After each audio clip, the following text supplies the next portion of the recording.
I have Picked up a put few nautical things. mhm. I put some of my stuff in this bag of holding so that my weight issue isn't an issue anymore. So I put some rope in there, Mm. some rations, my blanket, the I spell have books I'm put not a few using, and nautical some things. coins. So now I'm lightly encumbered instead of like some stupid number that wasn't even feasible. I appreciate that you were even attempting to make such Yeah, a adjustment. I mean, we really should to some extent like think about that because at a Mm. certain point it becomes outrageous how much shit like a PC might have on them in terms of like backup weapons and magic devices and helmets and like fucking bone extra shields and like it's insane. Mm.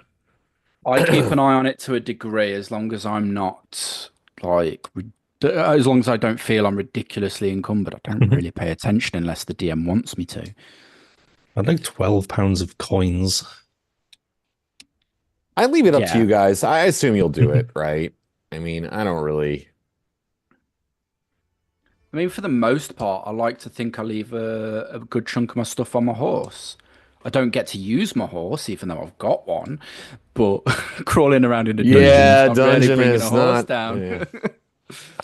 It's funny because so many of these early adventures, like it's so much dungeon crawling, like a lot of that stuff doesn't really play any role. Like, not really, you know? Like you get to the place, you go, what do you get there faster?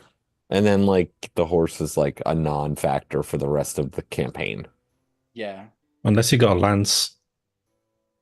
Um, What the fuck? You gonna bring your lance down into the Temple of Elemental Evil? Just riding your yeah, horse just down the I mean wide hallways. You get a horse down there. the corridors are wide enough and tall enough. It's just getting the fucker down the stairs. Pete, you there? Yep. I think I heard Dom. Dom's there, yes? Dom is I here. heard Yeah, yeah, something yeah. about freedom and things like that. Roland said that He's he's away AFK from for the. a moment. I'm here. Yeah.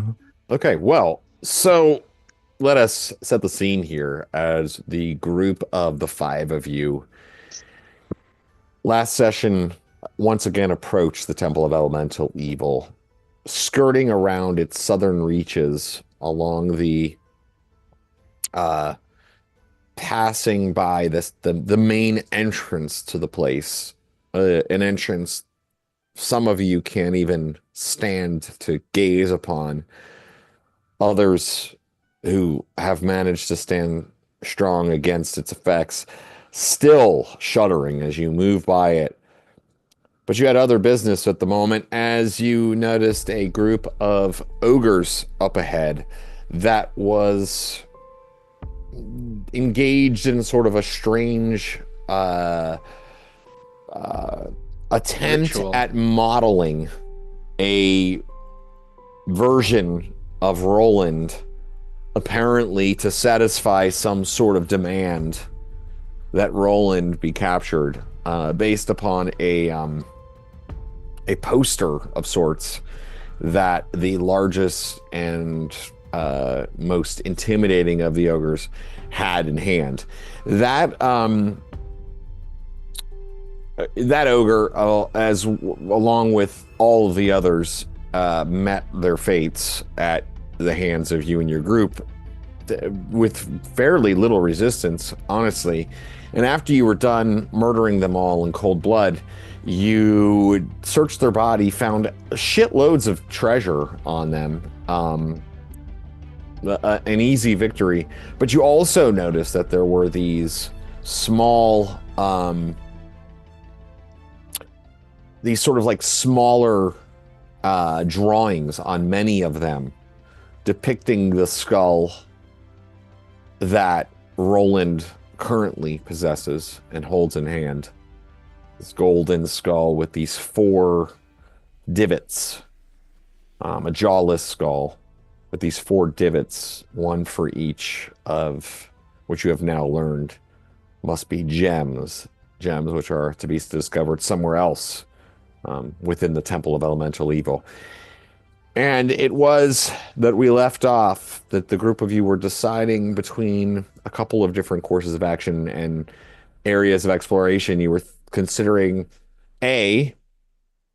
to lift up above the temple and explore its roof to see if you might be able to discover anything else from that vantage point, and B, to once and for all inspect the throne, which you know is inside of the main temple, which you have sort of just kept in the corner of your eye as you walk through there time and again, kind of ignoring it. And that is where we shall begin with this description. The oddly peaked and gabled roof seems to set the viewer's teeth on edge, that being of the Temple of Elemental Evil. The gruesome visages glaring from the walls are everywhere as projecting ornaments, as supports in bas-relief, etc. The place is huge. It extends over 450 feet north and south, and is nearly 450 feet across at its widest. The walls rise about 30 feet, supported by arched buttresses and many pilasters. The roof peak is about 20 feet higher than the walls, making the whole edifice no less than 50 feet tall. And, of course, there is this magically sealed and chained door to the south. And then there are doors on the eastern and western walls of the building. Thus far, you've been... door?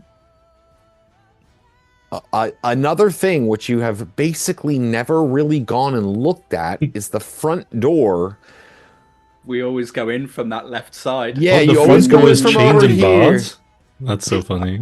It's not hang only on. chained. It's not only chained, and it is. I think we did look at the front door and somebody found the safe. I have not looked at it. Somebody looked at it, but most of you never talked about it. You never engaged Yeah, with it. never You did. never discussed it. You That's just kind of true. then ignored it after that. You just it happened and then it was like, no, we're not going to talk about that. Front door's always a trap. We had entry, so we weren't bothered about other forms of entry. Yes, but this door remains very similar to the door that the sets of doors which you have found elsewhere within the temple. Huge bronze doors, each held fast, a pair of doors held fast with iron chains, all the cracks sealed with soft iron. Graven upon each portal are magical runes which glow in a silvery radiance. Is this the same as the other sealed doors that I can't approach it? That's correct. In fact, if you can't approach the other ones, you can't approach this one. Rob, Yes. I slowly send my rope up the wall. Okay. Mhm. All right. It begins to stretch up towards the wall. Now, if I remember correctly, David, you still Greyhawk still has levitate on, does he not? Yeah, I'm levitating. Ah, I don't know if there's anything up in the roofs that I see.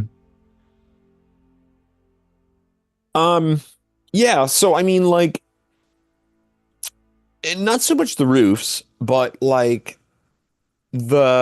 go up there and up on the walls, higher up on the walls and around it are barred stained glass windows, so alternate means of entry if you chose to do that. You could probably rip off some bars. I mean, maybe not you, but now you see Yeah. rolling down below, you see his rope extend up to the wall of the building, and he's coming, and Roland kind of tends to just break things as a first thing, first he? option. Mhm. But yeah, I mean, we'll say that there's maybe parts of the roof that have been worn away a little bit that you think maybe would be sort of soft spots. Maybe you can even see a little bit in, but Yeah. it's but more than anything, you fly up and you're able to see this low hanging green fog now. It's kind of like a brownish green, that just sort of like encompasses the whole area. It's this like disgusting fog. And you finally get some, a breath of fresh air once you rise up above it. And it's like, wow, you were like basically been breathing in poison, like since you entered this I didn't even area. realize that I was breathing shit air until I breathed fresh air. Yeah, exactly. It's like one of those sort of situations. Now, Roland, you put the rope up. Are you climbing up onto the building as well? I heft myself up. All right. The rope of climbing makes it simple. What about Tucktrin, Tarkus, and JB Snowsucks? JB is still carving Roland's scar onto every single body, or ogre and human alike. That's funny. Nice. Tucktrin is healing himself. Man, And JB is doing some fucking dirty work right now. whilst these guys are messing about, I'd like to do clairvoyance. I'd like to take a second, take a seat, relax, and have a look down on the floor we were on last and see if anything has changed down there. Gee, when they're all doing their mystical self-improvement stuff, I gotta, keep these guys on their toes. And what about Tucktrin? Champion of Clangeddon. So I'm healing myself from taking that big hit. 20 and some whatever. 25 damage, yeah. So after that, cast 3 cure lights on myself. Jesus. Yeah. And I'm gonna can I approach the door because I was able to approach the last one? Yes, so now you have to make another saving throw. Okay, so another a saving throw versus spells at a -2 penalty. Okay. This is not good. No, I rolled a 19, so oh yeah, I you think got I'm it. golden, yeah. He's a dwarf as well, so he gets pluses. Yeah, no, dwarves are awesome against us. Does I he needed feel like higher than he's I needed making a this 10 or higher. save? Like that this is something that's fighting him every time? Yes. So yeah, I mean, as Tucktrin, moves closer to it, like it's a struggle. Like you're pushing through it. Like, maybe you don't show it. You can decide. Tucktrin's a badass. Maybe he doesn't even notice it on. Maybe you don't notice on his face. But Tucktrin, especially since you rolled a 19 on the save, but definitely like it is. Like there is a sentience. Well, not a sentience. There is a force at play. Like you're fighting against a force to get near the doors. But yeah, you get there and yeah, I mean you're looking at the doors and I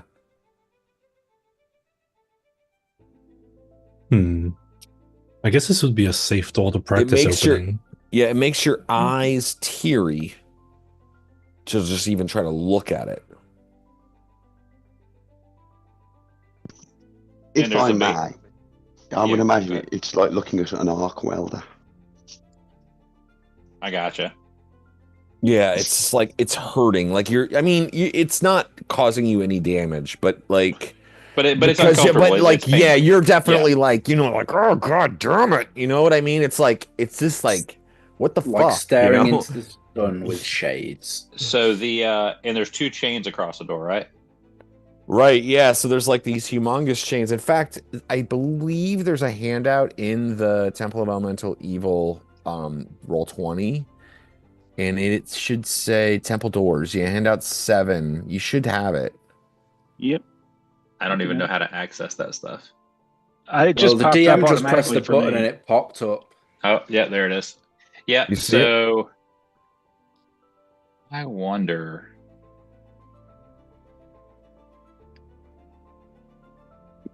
I wish I could just rip the chains off this freaking door. I mean, you think you possibly could. You think you could try. Like you look at it and it definitely like it's a door and it's fucking badass door and it's a really annoying door. Did we find anything in our research about this?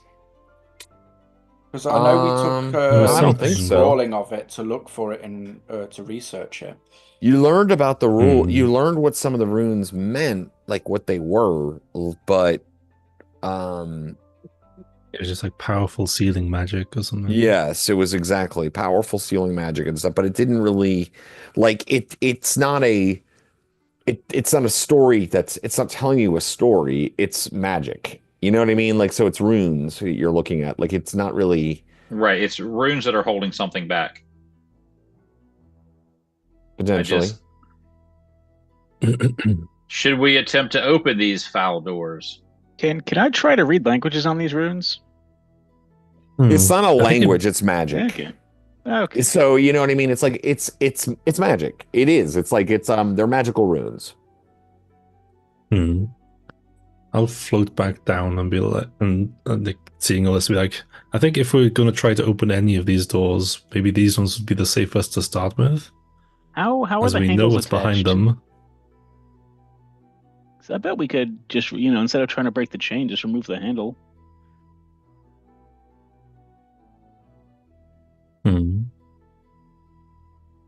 I don't know runes. I don't care about runes. I'm just looking at this pragmatically. Okay, so Y'all can deal with the gibberish. I mean, ideally, I'm trying to focus, so can't really give info. Oh, yeah, that's the thing. let me- I thought Tucton was down his own. I mean, This one- Tuctrin's down there at the door because he's the only one that could approach it, like, so far. Like, nobody else has moved near it. You have to try to save and stuff to get near it. Tuctrin's there. Anybody else that wants to be near to see him can be, but right now, Gray Ash is kind of floating back down. Roland is like climbing up on the roof. Roland, one thing I will say is that, like, Roland would notice that, like, none of the stained glass is broken. Like, it's all in. Fucking smash that with my boot then. You can smash one of them with your boot? Okay. Yeah, just fucking smash those. Just out of spite.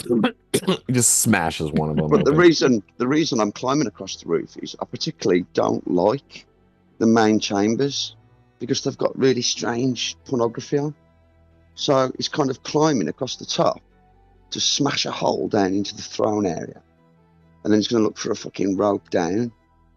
So I'm going to smash through the stained glass. I smash one just for the spite of it with a stone. And I overlooked the forest briefly for a bit of a gander and an FMV GM description.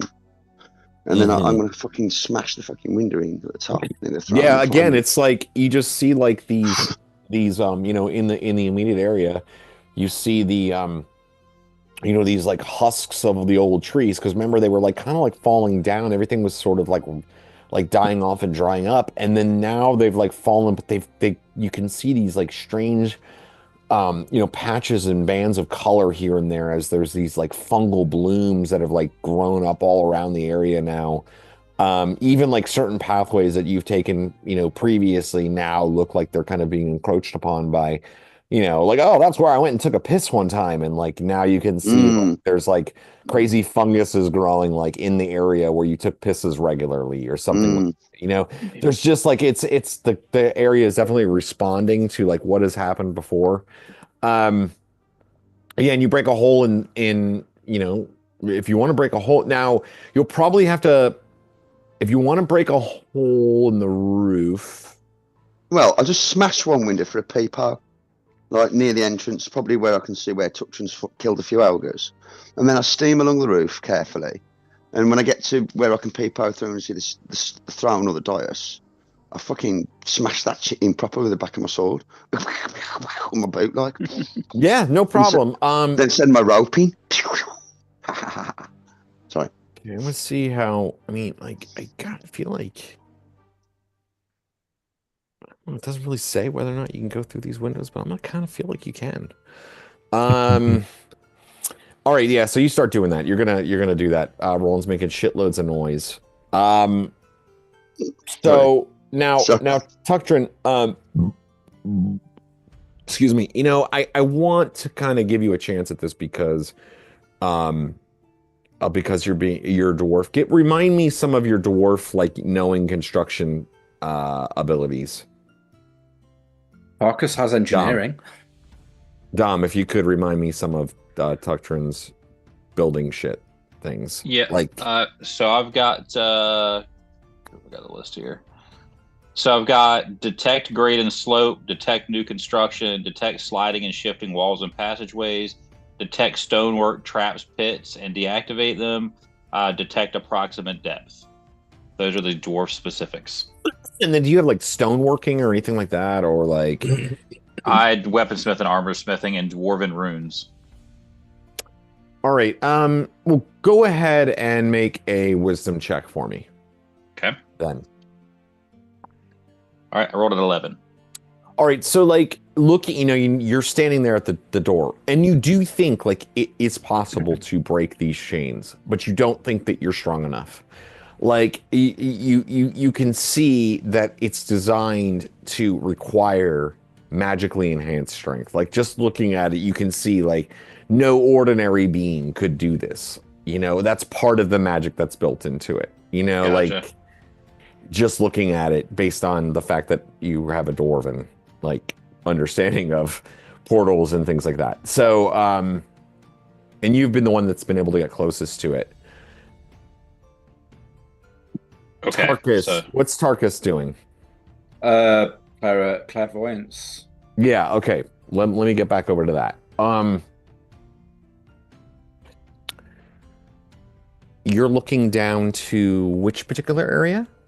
The large room where we had the big fights. I'm trying to see if anything has changed, bodies have moved, some sign that something has been here, to know if there might be somebody reoccupying this floor. So in this sort of area. Okay.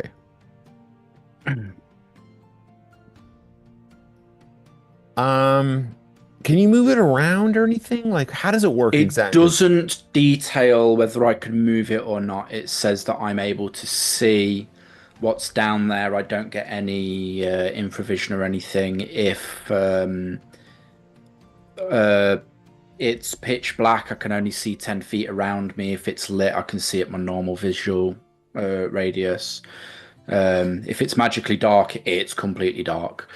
Like that sort of stuff. So it doesn't actually detail whether I can move. Is this a priest spell, or is this is my power?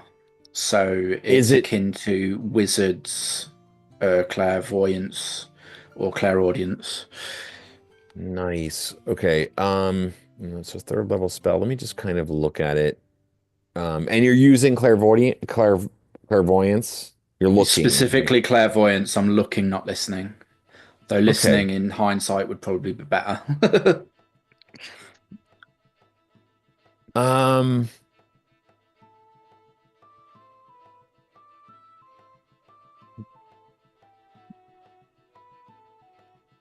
You guys have been gone for a month. Yeah, a bit more than a month now. And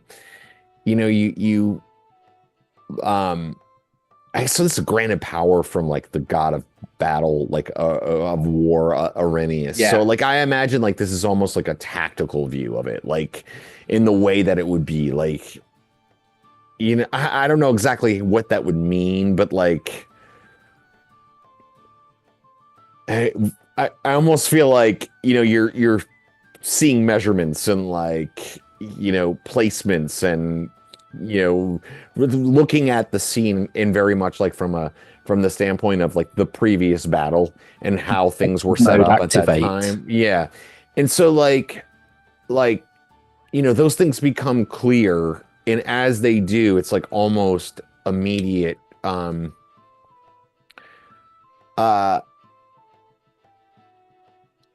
because there was a bit of lighting in this room. There were some of the corsettes were being lit.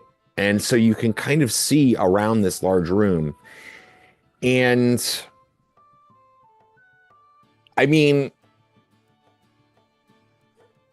although it looks like obviously probably somebody's come through here, but it looks almost like entirely undisturbed or abandoned. I would almost like describe it as. Like you look around and like the bodies of your enemies where they're laying like where they were. They're not even really like picked through or like torn, like messed with. It doesn't look like in particular, you know, like there was a certain level of like strategery that you saw when you first went there. For example, there's like the pile of stones, and there was like the trolls there, or there was like when everybody was having like the meeting, there was kind of like they moved some of the tables around and stuff. Like it doesn't seem like anything has been moved or attended to in this room. Like I said, abandonment would be a good descriptor. Yeah. Okay, thank you. I'll share that with the party when I come to. All right. So we'll say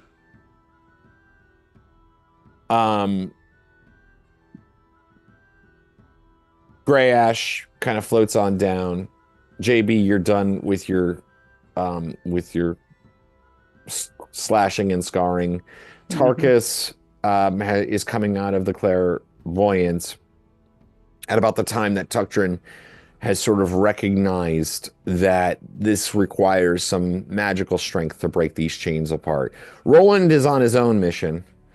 But the other four of you can hear Roland, like, you know, you just hear like breaking glass. It's good to split the party. You get dynamic separation. It's fantastic. So I actually kind of agree with that. It slows things down, but it also makes things interesting.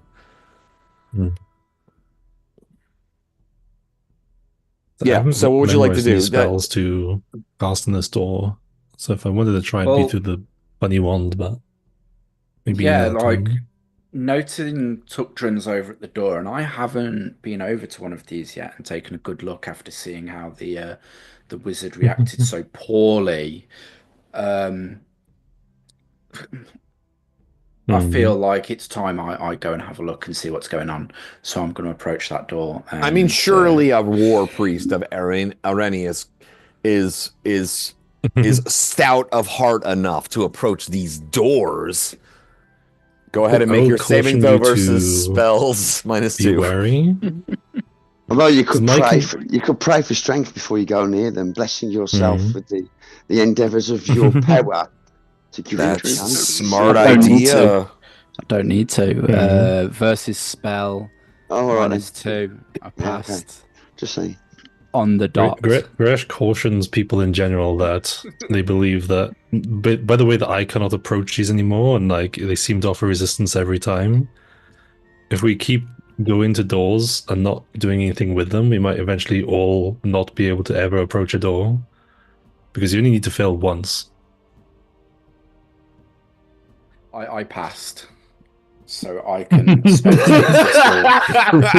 All right, so you walk up to stand. You walk up to stand. You know, next to Tuctrin there at the door, and you know, as I described it, it's like it is nothing to trifle about. Like it is a powerful force working against you to move anywhere near the door. Like all you want to do is just step away from it, and you're fucking badass. You know what I mean? Like you and Tuctrin are badasses, and you're like, it's hard to stand in front of that door.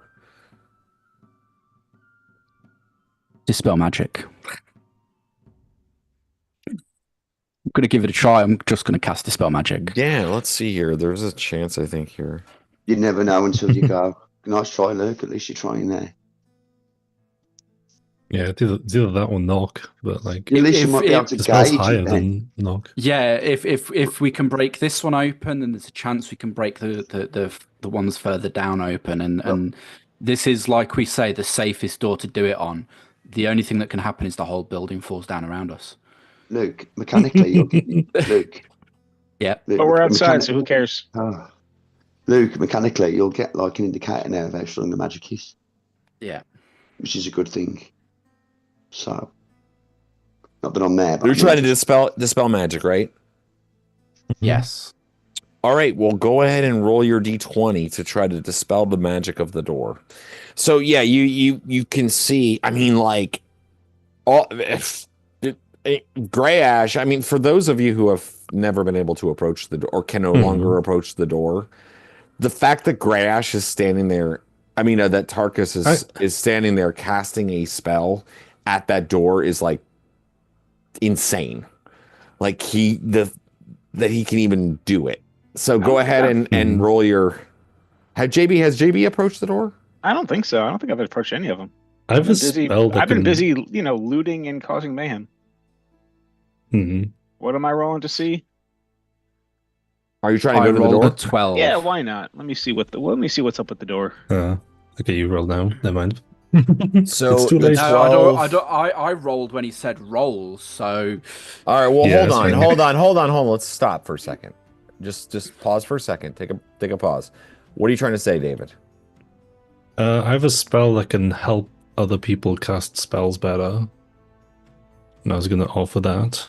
I will give you. We can still do that because there was, I think, things were getting pushed along in a way that wasn't fair. So JB is also trying to approach the door as well. So let that kind of happen. Are you trying to approach the door now, JB? Yeah. Why okay, not? so JB's going to saunter up to the door. Yeah, save versus spell -2 penalty. Versus spell -2. Okay, so I got to roll 15 or above. Come on. 15. 16. Okay, I can approach the door. Okay.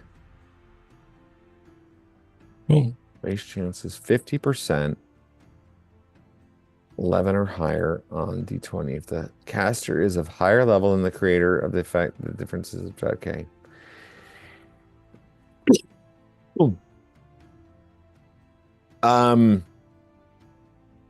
Yeah, so Tarkus, you cast a spell, bringing forth everything you can to try to deflect away this magic. But the oppressive powers of the door itself is pushing down on you as you do. And as the magic leaves your fingers, you know you did not the power that you need to even temporarily block the antipathy that this door is exuding. You weren't even near it. You weren't even close. Super relic. Oof.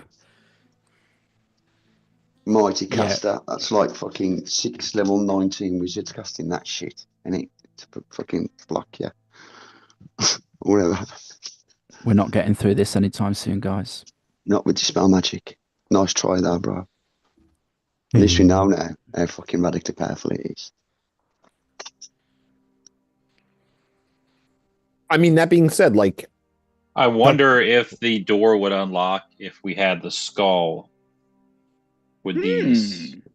As we cut to Roland briefly stopping as he bends a piece of nasty metal off the roof, looking across and thinking, gosh, that fog looks like my bruise, my arm. Oh, yeah, just do a simple open doors to see if you can break through like metal and buy like why. Well, you are kind. I was expecting Ben bars, but yeah, okay. D20. Yeah, sure, let's do it. Let's see Ben bars lift gates then. Yeah, you make it hard. If you think that that's what it should be, then you're a good DM. I'll trust you. I'll trust your judgment. Okay. But in that case, then I bend a permanent hole, a nice proper one that my rope can hang off. Let's give it a go. I've got 25%. 1. Yes, he did it. 12.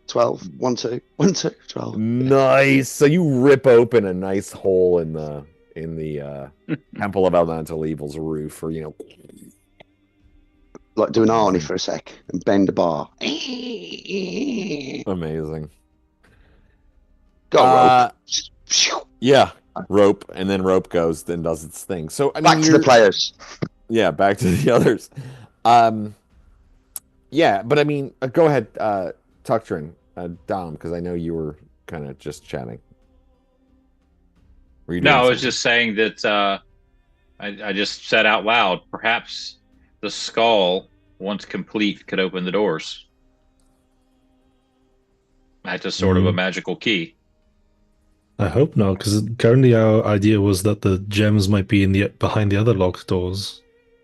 Yeah, potentially it could open the door as is.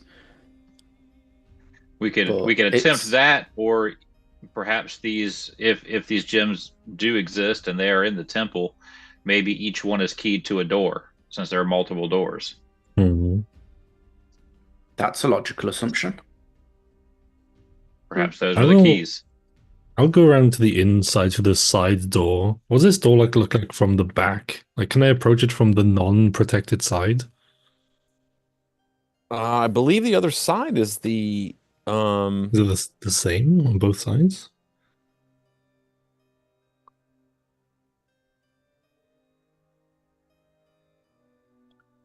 It does not say. Doors only have one side in video games. Well, okay, so there's no chain on the other side, but the other side is, I mean, it's the other side of the door. You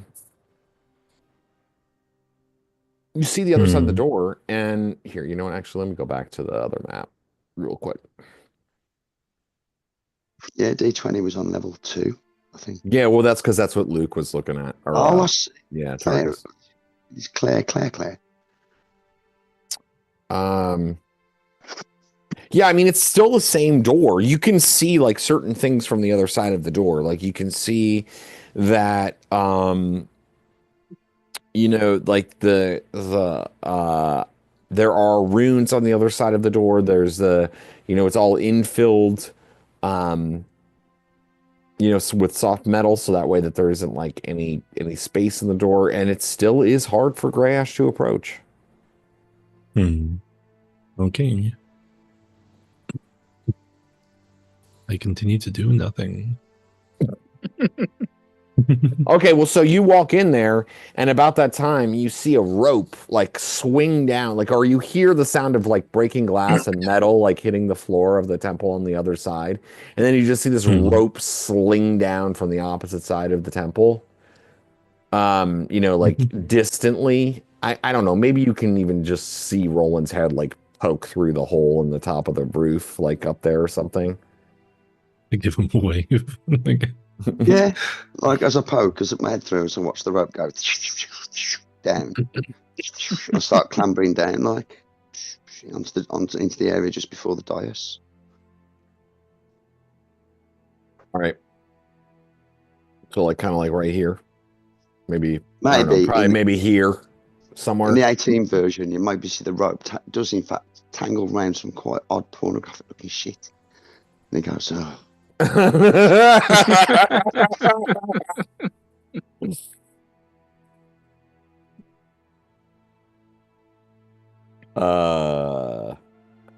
Yeah. I mean, I don't even know what Gary Gygax or Frank Mentzer were imagining when they considered veiled. Thank you, veiled. Veils. They didn't have safety tools back then.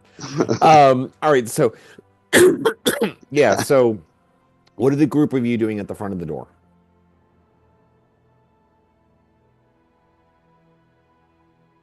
Do I see Greyash, by the way? Yeah, distantly. I wave to him. I'm on board of this door now, so I'm going to head inside. Yeah. All right. Yep. Yeah. All right. So I realized that you know, I obviously don't have the strength to rip the door open, and we don't seem to have any kind of magical way of opening it at the time. And obviously, the spell magic failed, so I'm going to walk away from the door for the time being, and I guess we're just going to keep going. Wait a second. I might be wrong about that. Let me just check one thing really quick. I'm sorry. I just realized that there could be a slight difference in a character thing. What strength can do for no, you don't have your strength isn't. What's your strength? My strength, if I don't use my strength ability, is at 1885.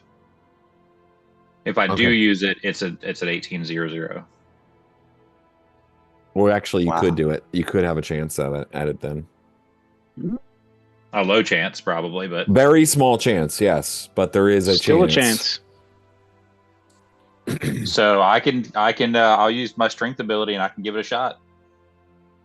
All right, so yeah, so It says check the standard chance to open a wizard locked door for a character or creature of appropriate strength. So that gives you a 6 in 20 chance at 1800 strength to break the chain. All right, so you're who just said I'm bored of this door? Somebody just said that, Tarkus, and you start walking away as Tucktrin just grabs the chains and tries to rip them apart. Okay, I'm gonna roll this d20. Do it. I rolled a 2. Pause for a moment and You rolled a 2? I rolled a Nice. 2. Nice. No fucking way. This is the time to Swear roll to the God, 2. I rolled a 2. I mean, I believe you, Dom. You're trustworthy. Go ahead and describe what it looks like when you rip the chains open. So I say a prayer to Clangadin to increase my strength, which lasts for 7 hours, by the way. Awesome.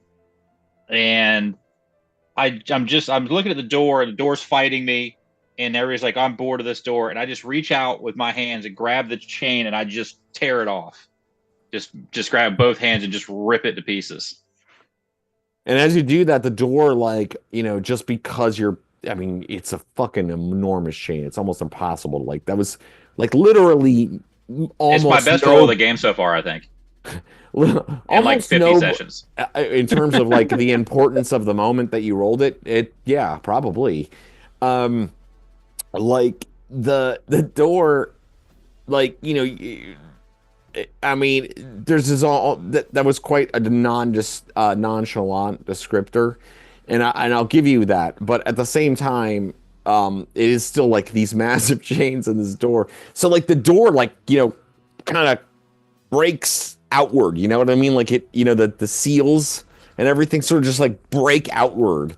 And Gray Ash being on the other side, you can see the magic flash from inside of the space. Roland, you too would see this as well as the light, from this door kind of flashes, and then you can suddenly you don't feel that that oppressive antipathy anymore, any of you, and the magic is broken, and the door is easily open. That's funny. Yeah, so I just...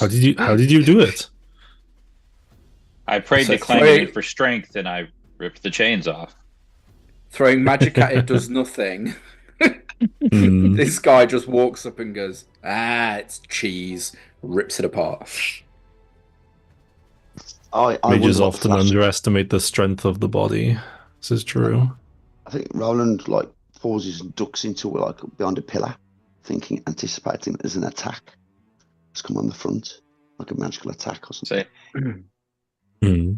Clangadin guided my hand.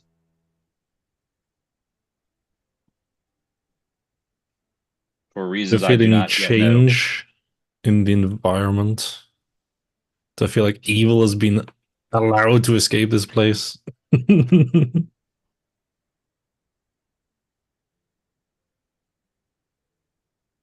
All right, well, you've managed to destroy those doors.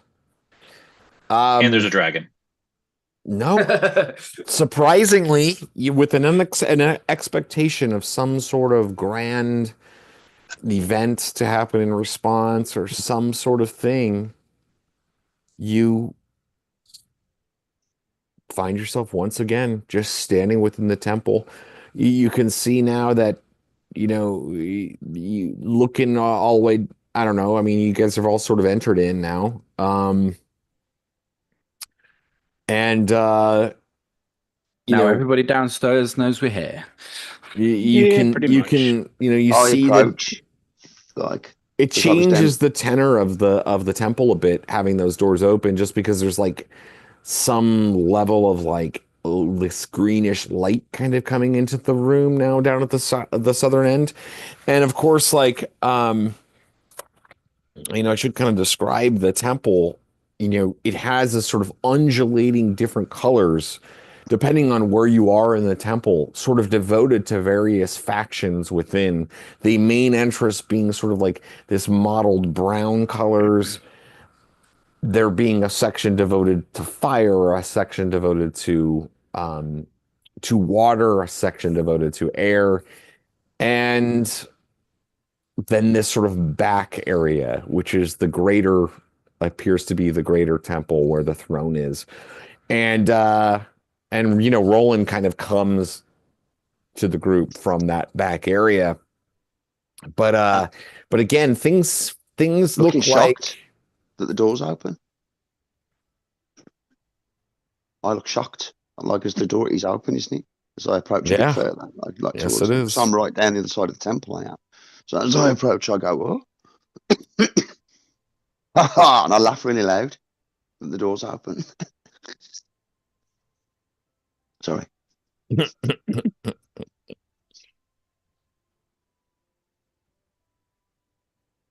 Come, I say. How has this happened? I thought you were under attack or something. Nope, not no more. So we're all assembled in like the main foyer. Mhm. Yep. Mm. You're all in the Damn center dwarf in just that ripped main the thing off. It's ripped the thing open.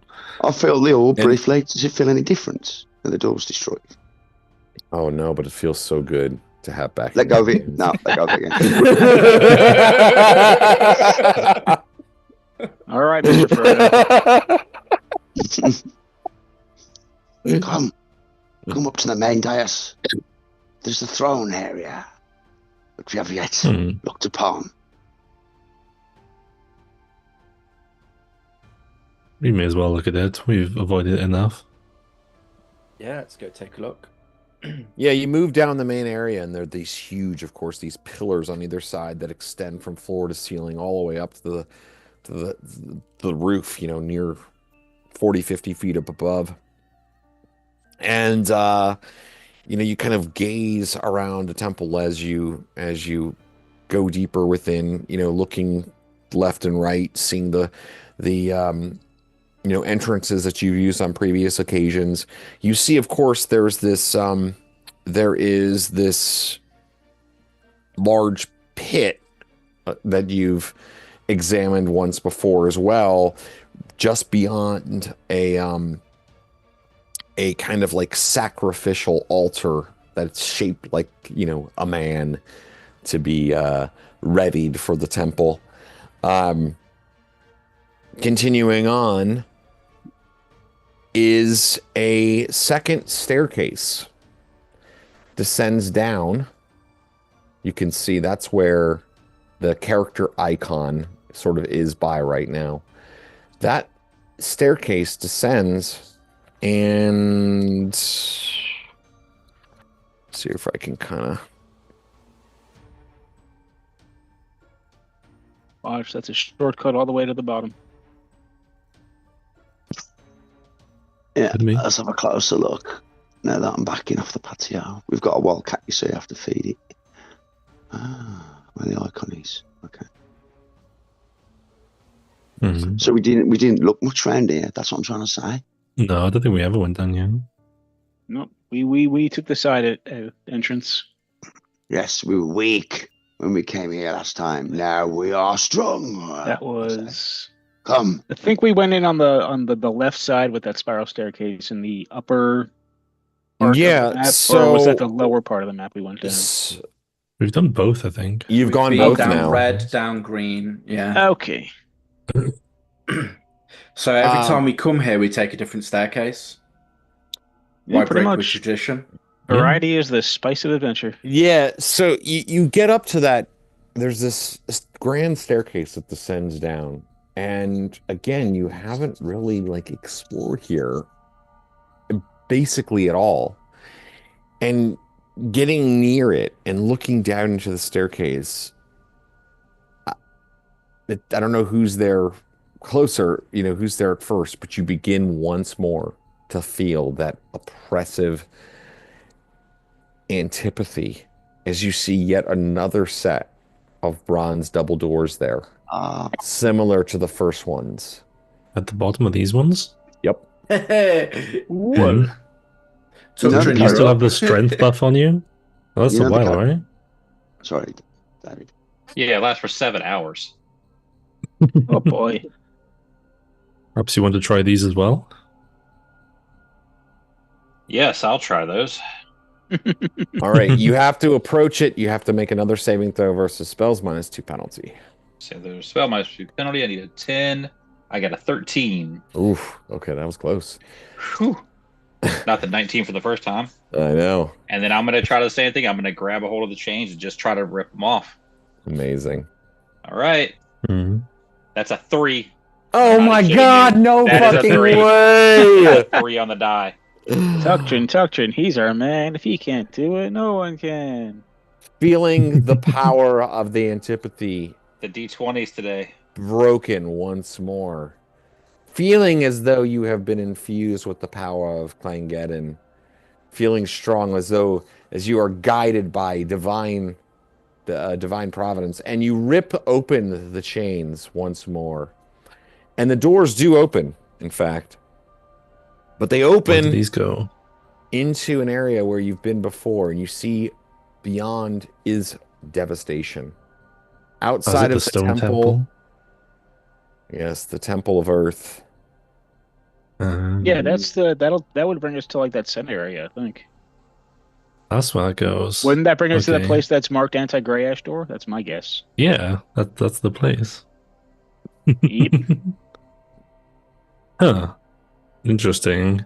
So these doors aren't protecting the gems. They're just a shortcut? The Man, quickest imagine- route through this place? Imagine if we Like it- tried that from the beginning. Next time we come across a door, see if the skull will open it. Should try, yes. Oh wait, that was the wrong thing I was pinging. It's Yes. actually and it's a gray ash door. Yeah. Yep. Mhm. It's the one that That other down. staircase. The other staircase goes down, doesn't it? So it From the seems side. that these doors are doors to the temples directly. Yes. Yeah. Because there was another door by the other temple, wasn't it? So I assume that's like here, right?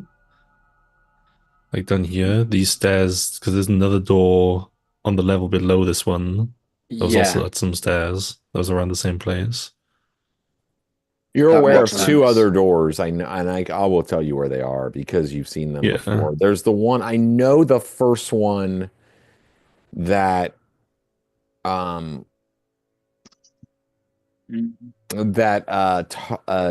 Tuctrin approach was the one that I was originally pinging.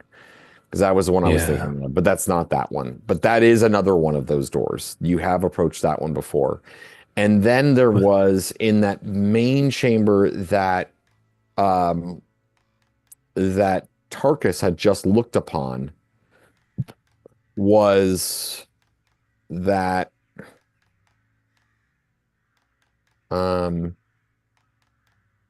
where you have it indicated as Earth Temple, but you've actually now learned that that's not. There was another door down there. Hmm. You didn't change that last time, but you learned that, or like a couple sessions ago. You didn't change that descriptor, but that you learned that previously. Yeah, because I was quite shocked that it went down and not up. Yeah. I remember that. But like, that's it still exactly right. might be the Earth Temple, right? If there's a door, oh, it goes down. Yeah, It does go so down. it's to the next. So where did the stairs on the south of the Earth Temple go? Have we ever gone down them? Well, one would assume it pops out somewhere up here, but we've never been there to have a look. We need to go down these stairs. I think Roland like ran down there once, but That's Let's make Tuctrin put the work in. Run where? I run a lot of places. then here you went like Ain't that the around truth? here, then like up here, then back again. You did some funny shenanigans. His size, I'm next year. Okay. Hmm. Yes.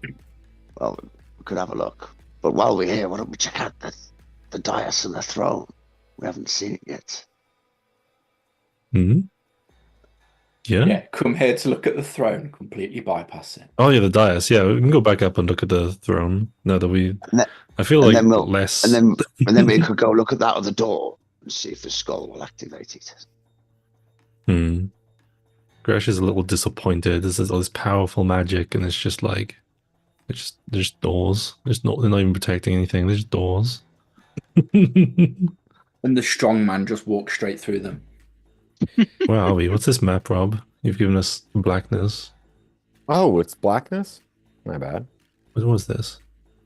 This is goodness. This is the next tier that we're going to finally reach one day.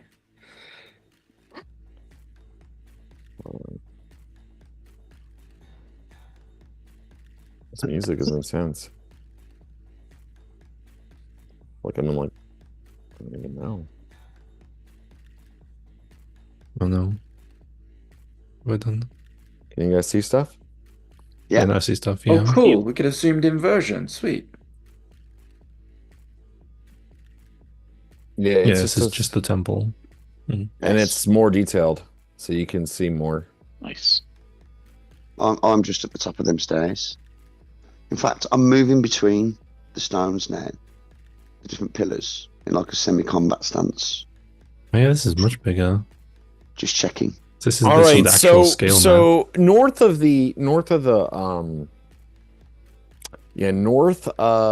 the stairs that descend, that Tuctrin, just ripped the chain apart for, and you can continue on down that direction if you'd like. I mean, you can still move about in that room.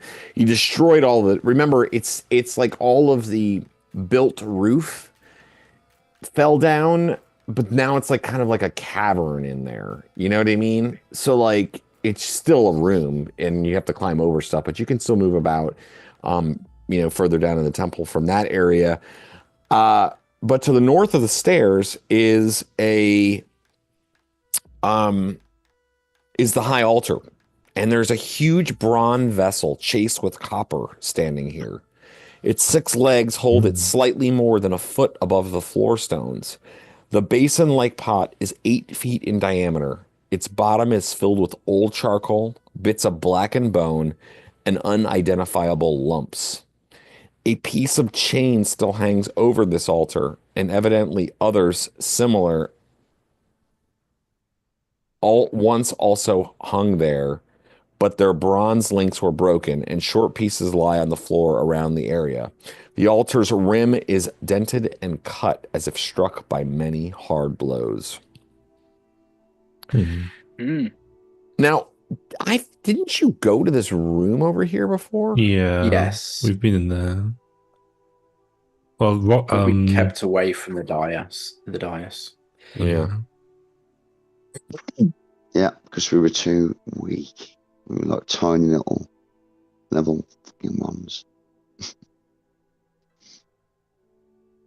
Well, finally looking into the... Okay, well, first of all, Tuctrin, what are you doing? You just ripped a fucking chain apart, and then everybody's like, huh, okay, well, that's cool. And then just walks away. Never has the same effect. We are done being impressed by this guy. Well, I ripped the chains off, and I expected something to happen, each time, and it didn't. I expected some kind of like a magical release. Yep, nothing happened. Right, or something. So that's so I ripped the chains off, Nope, and nothing at happens. all. Yep. And we pushed through the doors. I say this. Every door that goes ping, though, alarm bells are going off in some freaking lieutenant's head. These doors weren't magically sealed for no reason, but I can't see any reason to just sit around and speculate on why. We need to defeat the evil here. I need to find my dwarven brethren. We need to finish this. Doctor, what prayer is this that you utter? It makes you so strong and powerful. I recite the strength spell. It's actually a wizard spell, but I get to use it once a day. So I recite a strength spell, which Grey Ash would probably recognize. Yeah. Yes, I know the spell. I have the sister of it for agility.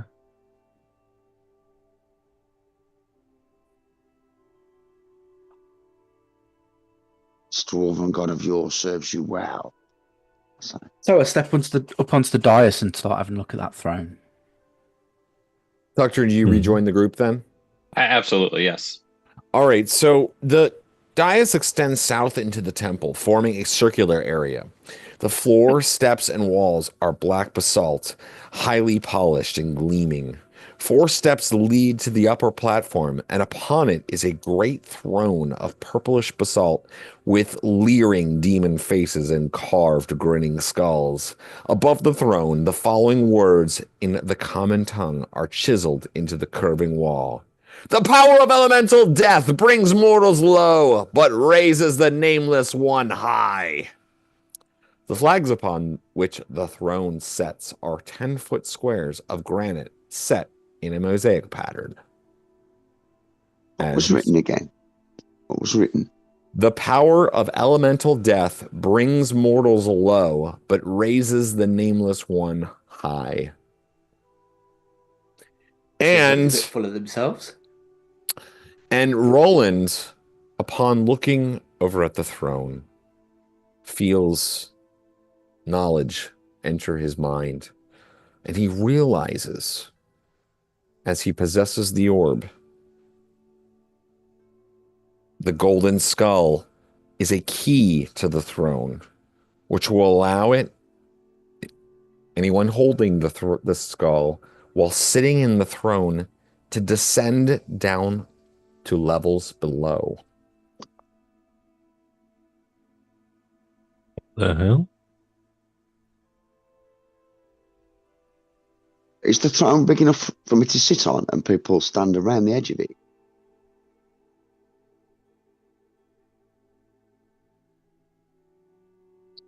Yeah, that's a good question. I Like if they were to stand right on the edge of the periphery of the stone, like if I was to sit on it, and then like the drow climb on the top of it, Greyash stand on one edge, the dwarf stand on the foot, and the other, and Tarkus and Tutran. Yeah, like I mean, it seems like a little bit of a far cry to like imagine that like all 5 of you could get onto that throne and descend. Throne's throne.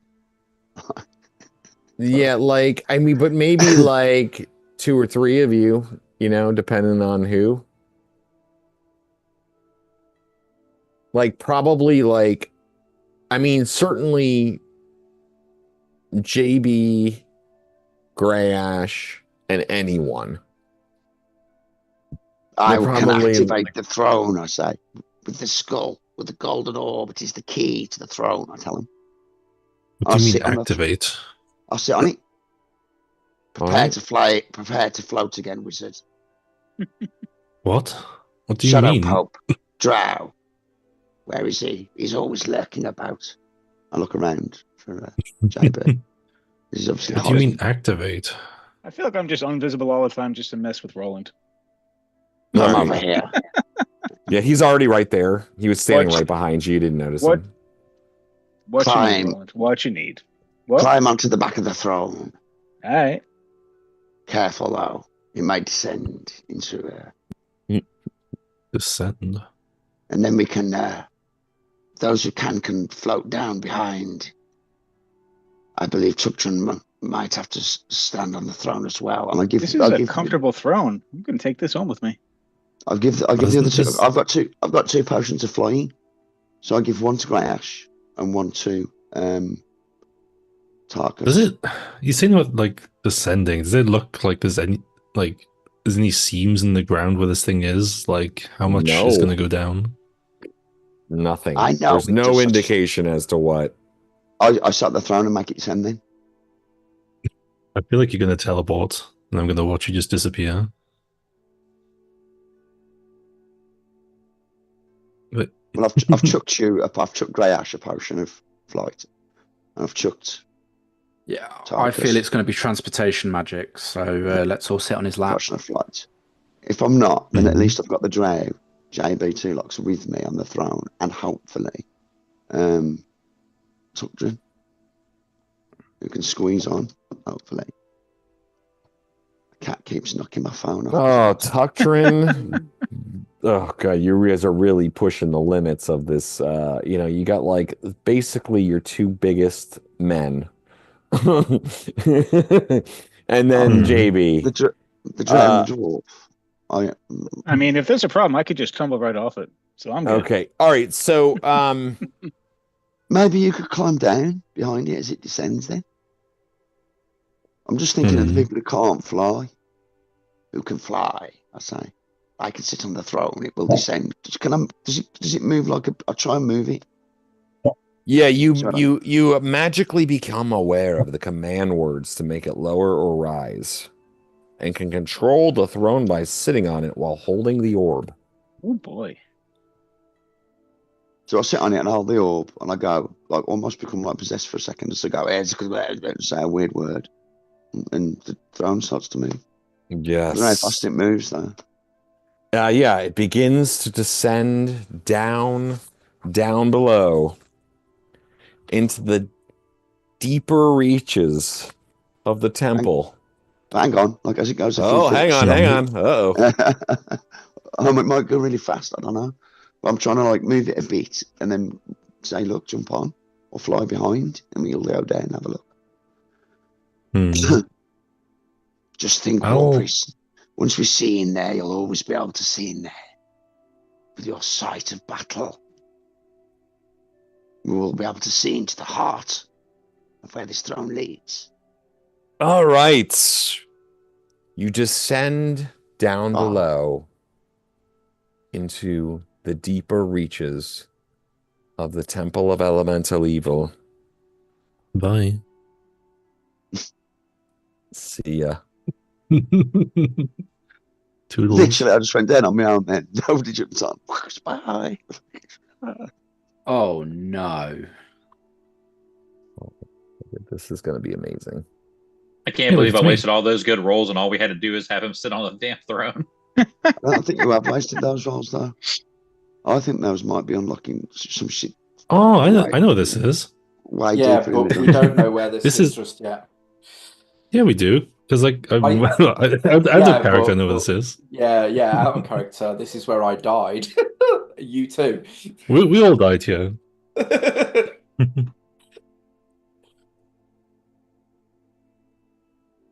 FMV moment, I think.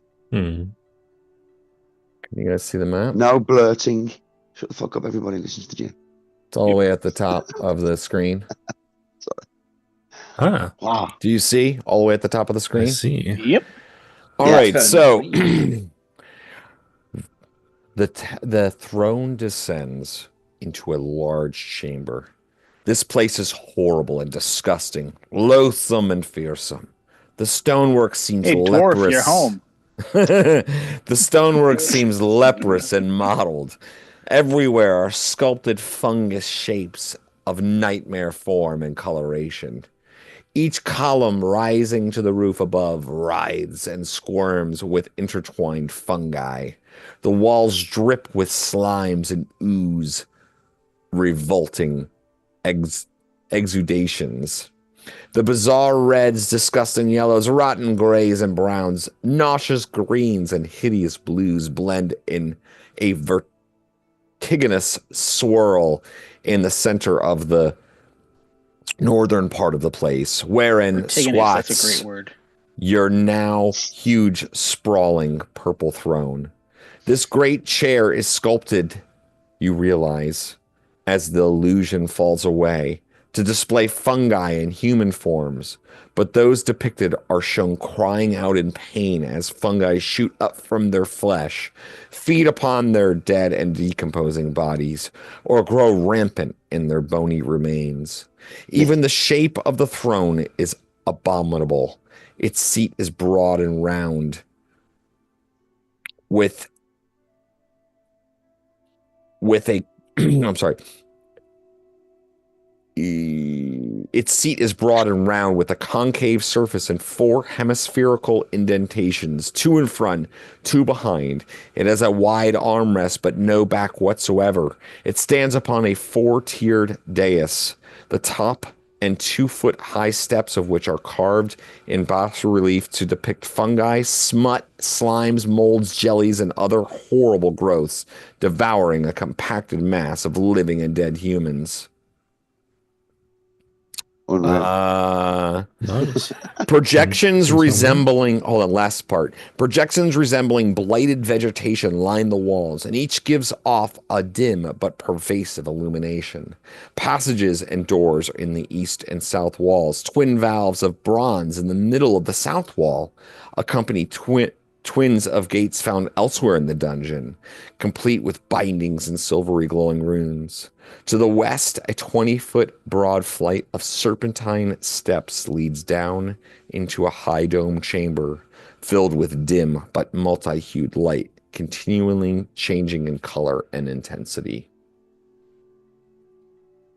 Water down there. Hmm.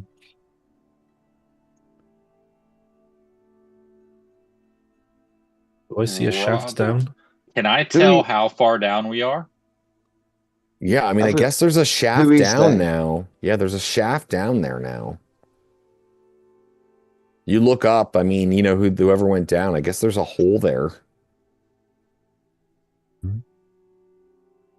I suppose this is our cue to swallow potion and fly down. Let's see, does this... Were you there, JB? Who is there with me at the bottom? JB and there, yeah. and Ituktrin if he wants to be there. I was on the throne, yeah. Yeah. Mm-hmm. On the back. I'm loath to step off this throne. Should it ascend? Maybe you should get off and have a little look around. Yeah, I'm definitely gonna look around as well. I look This around. is all stonework, correct? It is, but it's done incredibly cleverly. Really, really, really well done to depict. I mean, like, even for, you know, this is of skill beyond mortal abilities. Right. So I just wanted, if I can, even given that, I want to see if I can use my dwarven abilities, even if it's with some kind of a penalty, just with the detecting sliding, shifting walls and passageways, detecting and disarming any kind of traps, pits, or anything like that, and grades and slopes, just kind of feeling the place out. Hmm. All right. And what about the other two of you up above? I'm going to use my scroll of flight. I'm going to save the potion because the potion seems something I can use easier. Mark, I'm going to use my scroll of flight. That's rude, man. Taking a potion of Well, flight. like in combat, like I can use a slot. potion a lot easier than I can use a scroll. If you're silenced, you can still use a potion. Yeah. and then what I'll use about my scroll? and Tarkus does the same? Yeah, I'm just going to have to drink the potion because I don't have a spiel. Hmm. All Was the right. shaft Fly down the smooth, shaft and appear. Rob? Was the shaft smooth and like covered lichen, or was it like climbable? The shaft, I feel like it was more of like an opening, and then it fell down into a hall, like the throne descended down Like magically into the hall, rather than being like a constant, like free flowing stone. I like it. Yeah. So there's like a hole that up at the top, basically, like all the way up in the top of the ceiling of this room, which is, I mean, these larger rooms are over, they peak at 37 or over 30 feet. So this is a pretty tall peaked temple area. And again, there's multiple exits from here. There's two in the western wall. I'm sorry, two in the eastern wall. There's three doors to the south. There's two smaller doors, and then there's one of those bronze double doors.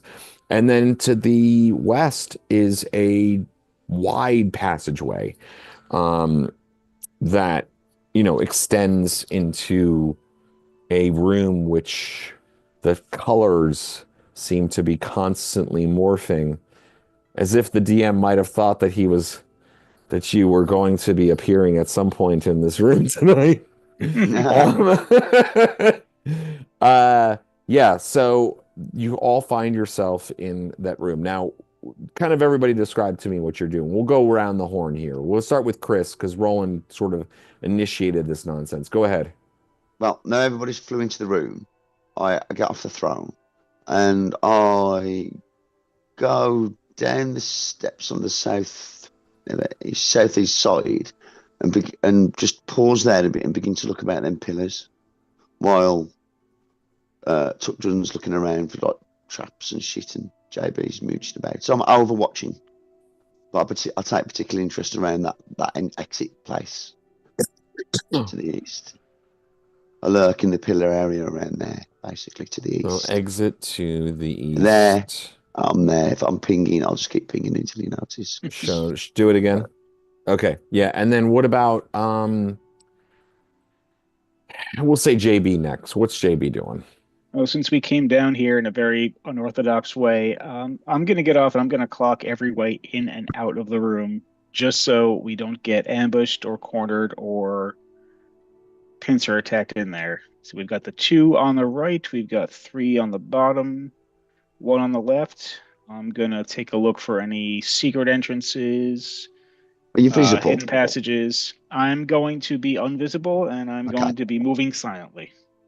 Okay, All right, so that's great. So, okay, can we have a procedure then, like that we've discussed before, whereby every now and again you just give me a clue where you are, like hide and seek? Because if you die, we've worked this out when we were pissed.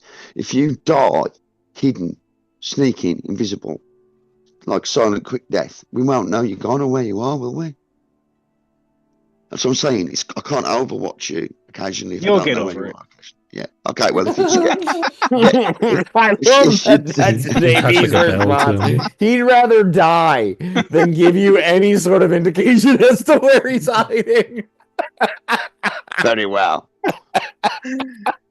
That's okay with me. Now, every few minutes or so, I'll just give a quick rap on the wall, just very like that'll do. 1 rap. Just something that could be written off by anything lurking about as dungeon noise. Yes. See, I practiced. Thank you. All right. What about Tucktrin would be next then? Like I said, I'm looking around the room. I'm trying to, while they're doing their things, I'm making sure that nothing is like, I'm looking for like floor pit traps because I see like the different. So you're kind of like floor inspecting everything. I don't trust this room at all. Right, I'm looking at the ceiling. I'm looking for like any like thing hidden creatures, hidden traps, whatever. I don't, these pillars, are any of these pillars shaky, and one particular pillar will make the ceiling fall down. Like I don't trust this room. Basically. Okay, I think we're taking a long time here, Bob. Like a good hour if we need to. Like if the dwarf needs a good 5 minutes to check each section of floor by 10 foot, we give him the fucking time. I do. That's what I say because this room looks naughty. We need to be really safe, I think, here before we move on. All right, and then what about I would say Tarkus flies in first because Grey Ash was navigating stealing one of Roland's potions. What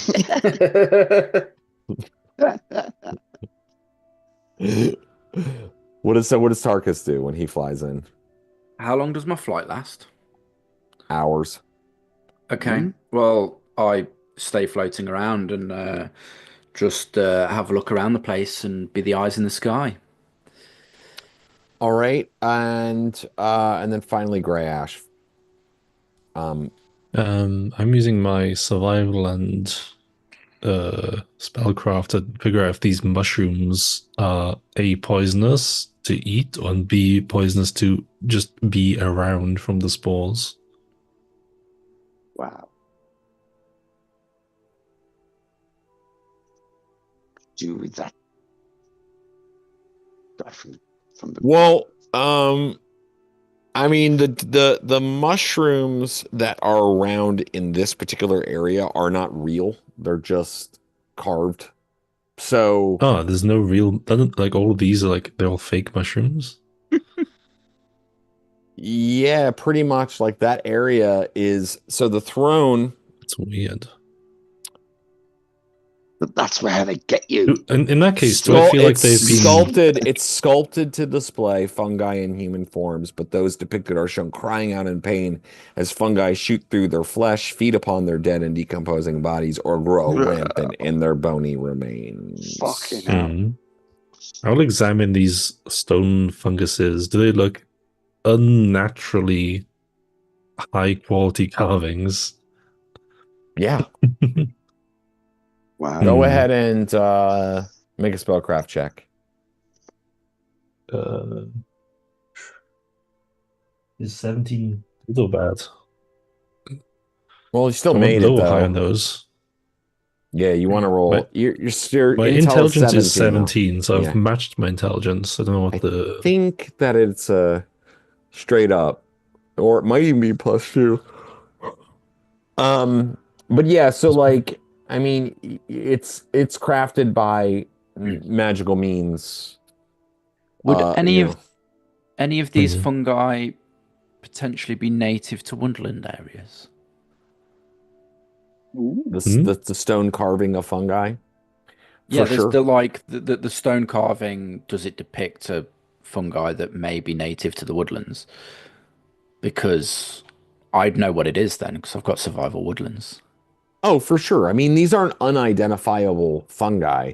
They're just, I mean, they are. They're ones that you've known. Now, some of them, you know, none of you are dedicated woodsmen necessarily. I mean, none of you, has spent a life devoted to ranging nor spent much time studying the druidic arts. Although I believe, doesn't somebody have herbalism? No? No. I think I know what you mean. They're just all represented. I think I understand. Like they're you're all looking at the recognise mushrooms one. and yeah, you might recognize a couple here and there, but it's like for the most part, like yeah, so they're recognizable mushrooms. But and you would say that the ones that you recognize are amongst the most poisonous and deadly and painful to I'd consume. know that from healing as well. Yeah, that's a Yeah. good point. Yeah, that's a good Yeah. argument to be made. So it'd be like Yeah, these really good, mushrooms strong have argument. not been carved; they've been magically created. It is a shrine. It is not priest. 2. Fungus. What deceit is this? We are told this is the elements of evil, and we have seen strange beasts that walk like earth. Mhm. And The this element of temple, decay. is this temple a secret place amongst the temples? I did not see fungus represented in the upper chambers, but I do not truly understand what is happening. I just know that throne will move again should I wish it. Should be explored down here while we are here. Tarkus will float this way and get eyes down this passageway. I'm staying a good 10, 15 feet off the ground. Just flying hovering. I'm just standing. Do you get multiple drafts in flight, Rob? Or is it one draft a pot? Huh? Oh, Potion. that's a good point, actually. I've never thought about it. I always sort of thought it was a one use, but we could look. Let's see here. Potion. Because if so, you just got given a draft from one of my 2 pots. And I'm usually if they have more than multiple uses, it tells you like in the descriptor. Yeah, it tells you when you pick it up, it's got X amount of drafts of this potion. Ah, okay. There's some of them that are like in the descriptor itself. Like it might say, "Oh, this typically you find 3 uses," or like in this case, it's just a one-time user. Yeah. Fair crack. Okay, fair crack. But it's just like the spell, so it is hours. So I'm on 9 turns, which is a while, I guess. Hour and a half. Okay. It's best not to hoard. We've solved the problem there. We've all got down. We can have a fucking mooch now. And we know in future we can get back down here, but we just need a permanent way, like to. What say you there? Yeah. So you're all kind of looking around.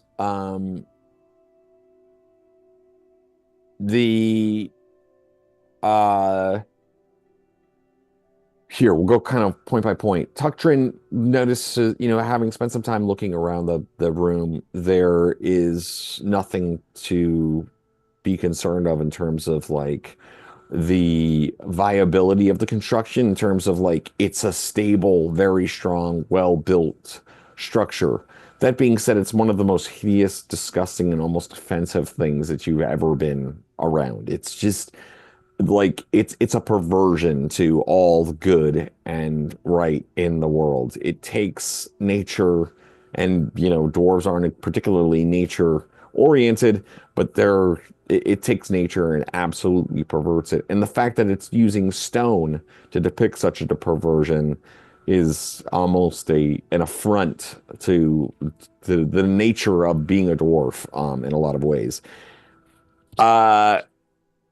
In terms of like everything else that's going on here, the rest of you, JB looking for, moving around, kind of looking into the various portals and things like that, down passageways and things, you can see that, I'll give you kind of two indicators. The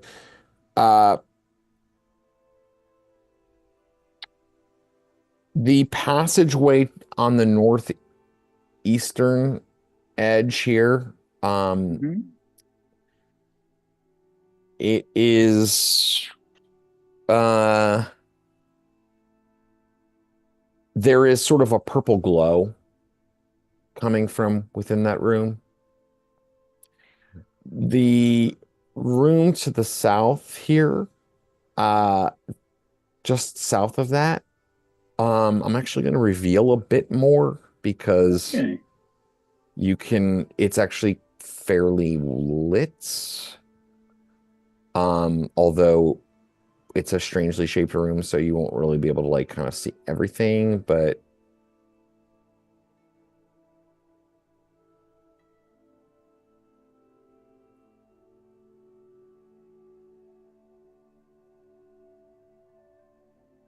you can see the room beyond like opens up fairly large, and you can see symbols. A bunch of glowing shit is what I see. Yeah, from familiar symbols from your past, different signs relating to the elemental powers that you've been confronted before. Nearest to your vision, you can see a fire symbol on the floor, and then also beyond the symbol of water. You can only presume that the room might have other symbols as well, as there are multiple color glows, happening from within. Again, multiple doors to the south, to potentially explore. Now, be careful. Do not fly too far. Doctor and Tarkus, there's bound to be a guardian here, isn't there? Like the other temples. Just give me a quick second here to finish off JB here, because he said he went around and looked at into each of the passageways. And then finally, the passageway to the west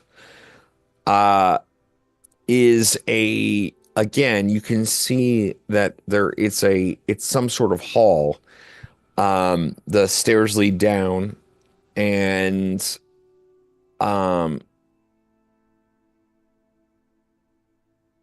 there's sort of this, I'm not going to open up too much of it, but I will open a little bit, just so you can kind of see a little bit more. But there are these sort of strange,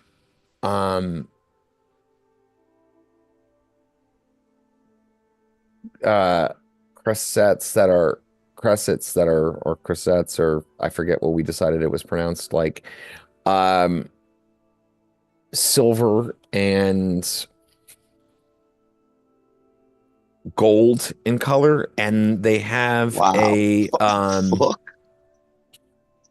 I just kind of put those like sharp points because I'm going to describe here. Okay. Wait a second here. Okay, so there are these silver cupped bronze and copper cressets. They're spaced at 5-foot intervals along the walls, and there are these sort of strange flames leaping from them, casting colors of all different hue, and flickering from one color to another color to another color, so it's never quite the same.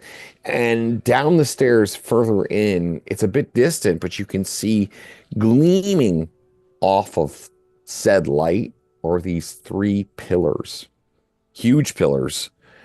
I should say pedestals, really. 12 feet tall, 30 inches in diameter, each topped with a skull, 1 electrum, 1 gold, and 1 platinum. Gleaming in the light in the distance there. The skull or these, the pillar? All of it. That's skull a lot of and money. pillar. Can you read that last bit again? Just that last line there. The last Yeah, two so there are 3 pillars, 12 feet tall, 30 inches in diameter, topped with a metal skull seemingly cast as part of the pillar. Each likewise bears strange. Well, you can't really see this from this distance. The south pillar is electrum, the center is gold, and the north is platinum. Oh, I know my precious metals. I can tell. And I'm already calculating see how much here. these would be worth melted Well, I'm down. not there. I just wanted to absorb the description of what was happening. Fucking hell. Yeah, okay. And at some point, while all of you are looking around the room, you look back, and it was like you must have glanced away or something. Somehow, some way, something happened. But the hole in the roof above is no longer there. Awesome. And we're going to take a little break here while I get a little drink, and we consider what the next move will be. Is the chair still there? The chair is still there. Okay, that's fine. All right.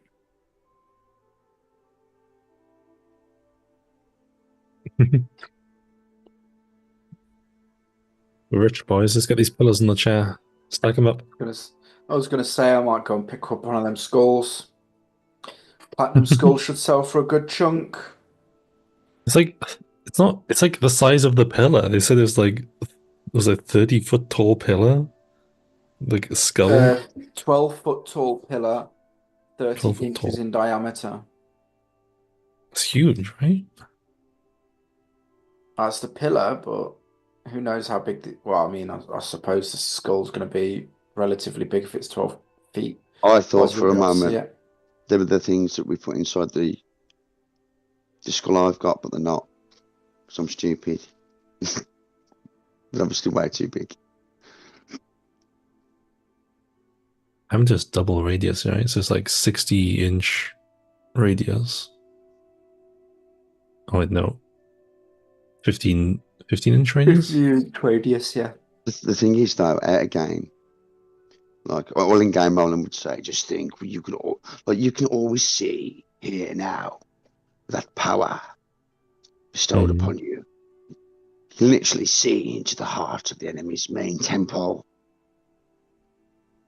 of another god. So that would be. But I still not understand why they are worshipping fungus. It's not an element, is it? They ate some fungus once and saw God. Which represents decay. Oh, you're back, are you? I say. Anything? Do you tell us then, like, all that shit? Oh yeah, I let everybody know exactly what I saw.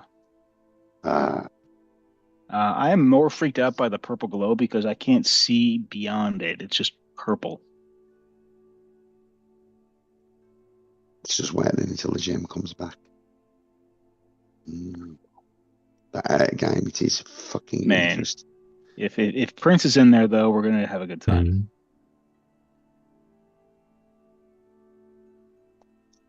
That earlier level shit's just scale now, isn't it?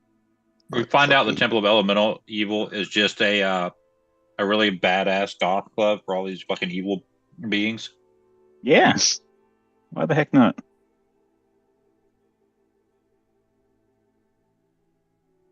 Some lich DJ in a party down here.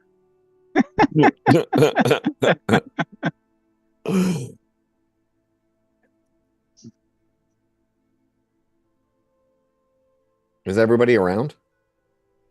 Yep. Yeah. Chris, you there? Mm-hmm.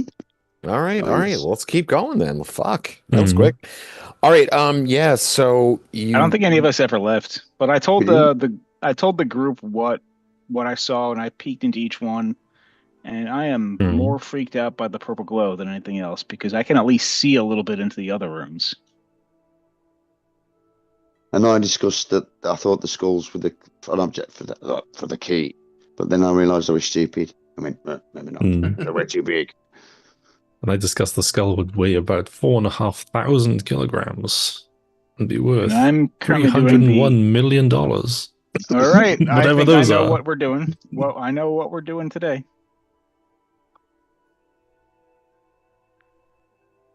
I don't know what a dollar is, but somehow I know it's worth. Where's the shaft gone? Is the gem back yet? Yeah, I'm here. I'm listening. I'm just listening to you guys be like inane morons, like in the middle of some weird throne room. So as long as the chair's still here, I feel we can return. I'd sense if I can return it. Yeah, you go over to the throne and there's something different about it. Like it does not feel like you can operate this throne. There's no pull of power to it at all.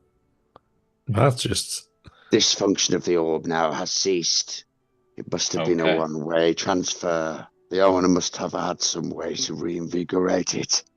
Or maybe we trap. need the crystal, there's a stone for this floor to activate it on this floor. Maybe the orb seeks to return to its place. It seeks to give me knowledge only in its own purposes.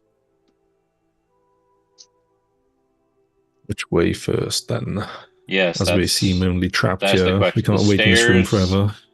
The stairs, the glow, or Straight down. Well, Is you this tell a us. You is with this your a great sealed door wisdom. The to stair. the south of us? Rob, did you say the stairs were going down or going up?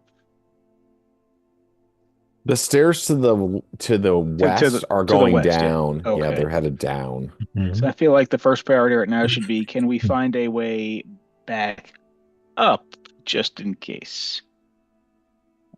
Is the We said- double doors to the Yes, south the magically double doors. sealed? Am I They're- repelled they're from like- them? Yeah, double Those doors. Hush, one moment and listen to me, No. please. Aside. It is getting harder and harder to carry the orb. I'll take it.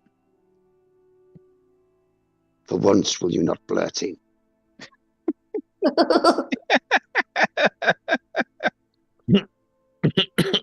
This is our opportunity. Cannot any of you use magics to find these keys quickly, so I can be rid of the orb itself, lest I become consumed by it and then in June one of you must carry it. And it is not a joy, I'll say, looking over at Blurt Face. And then I smile again and take a swig of rum and look a bit more like myself. Find the keys, damn it, priests. Wizard. I can try to take the skull from you if you feel it's a burden, Roland. Guess No. I'm just invisible then. The burden is we do not have the keys. Use your clairvoyance and magics as quickly as we can and find the keys to this thing. Magics do not work that way, my brother. I do not know. I just say what the burden will be until we relieve this thing with the keys. It will permeate the very structures and those who touch it. Even now, I could command JB to leap into the fire, and he would. What's that? Should the orb will it? But I would not. Eh, I think Bless you. Jarv and I have an understanding. Actually, would divination not work to attempt to divine where an object is? You could. Maybe. I don't know. You have to look at the spell. They might need you to know what That's- it looks like. Yeah, that's what I'm asking. I've got the description in front of me. I can read it out if you wish. Do it. Okay, divination spell is used to garner a useful piece of advice concerning a specific goal or event, or activity that will occur within 1 week period. This can be as simple as a short phrase, or it might take form of a cryptic rhyme or omen. Unlike the augury spell, this gives a specific piece of advice. For example, if the question is, will we do well when we venture to the 3rd level? And a terrible troll guarding 1,000 gold pieces and a shield +1 lurks near the entrance, blah, blah, blah. The DM can respond with ready oil and open flame lights the way to your wealth. This is cool. I So think I this could couldn't- be used in some way that would make some sense. You just got to think about it, what your question would be. But I Yeah. certainly think that this is a very Very cool. viable. Yeah, I think Mhm. that's neat. That's a 4th level spell, dude. Like should be good, you know? All right, yeah, I mean, They're thinking that, like, his character's got mega wisdom. Can we all just combine on this to help Luke think of something he could ask? I mean, you guys could be your Hmm. characters also could be like discussing it, you know. I think the But yeah, simplest I is get the what you're best. saying though. I Like could you want spec- to meta do it also just because like you're saying his character has a wisdom greater than any of us, Mm. like in real Like, life. I can ask specifically for the nearest stone for this skull. Like, Hmm. What do we know? It They're doesn't get keys. much more specific than that as a specific goal. You would have to name things specifically, like where is one of the keys? What might lead us? Well, They're What gems, might aren't lead they? us to what might lead Well- us to one of the keys to the golden skull or the golden, name it precisely. Yeah. So that we may what is the unlock it or whatever. Well, in your place it case. in my hand and I can physically say to this object within my grasp. I do not Hmm. fear you can touch it. For you are good of heart and pure of As soul. are you, my brother, but you Now that's- still yet to hold it. You wish to try. what path to the key that we can currently acquire? What path to the key That we can sounds currently more acquire? cryptic than the response we're going to get from the DM. Because like if we say like what part the nearest key, it'd be like, oh, it's through here, and it's like it's a door that needs another part of the but key. It's like, oh, cool, if we thanks. ask specifically for a key to the orb of death or whatever, Hmm. or a reveal, i.e., follow the purple path, or something, or fucking, or I don't So know. we know the official name of the skull, right? It is called the Orb of Death. That's like literally what it's called. Yeah. The Orb of Golden Death. The Orb of The Orb Golden of Death. Golden Death. So That's- use your divination magic to port the location of the missing items that attach to the skull of the Orb of Death, skull of Golden Death. Skull of Golden Death, yeah. Yeah, because how many skulls of Golden Death are there? Oh, so search the And how many missing boxes pieces are for- there? Where is the nearest box that holds one of these gems? It's like search boxes for Or an escape doors. forevermore. or portals, or pathways, or I don't know. But we need to narrow it down and get on it. Even now, I've sensed hands seeking, minds searching for it. Hmm. Well then, priests, what do you need to do your spell? Have you worked your question out yet? I would never command you to jump into fire, my brother. I say, wherever you are, for everybody standing behind me with a knife ready to stab you right now.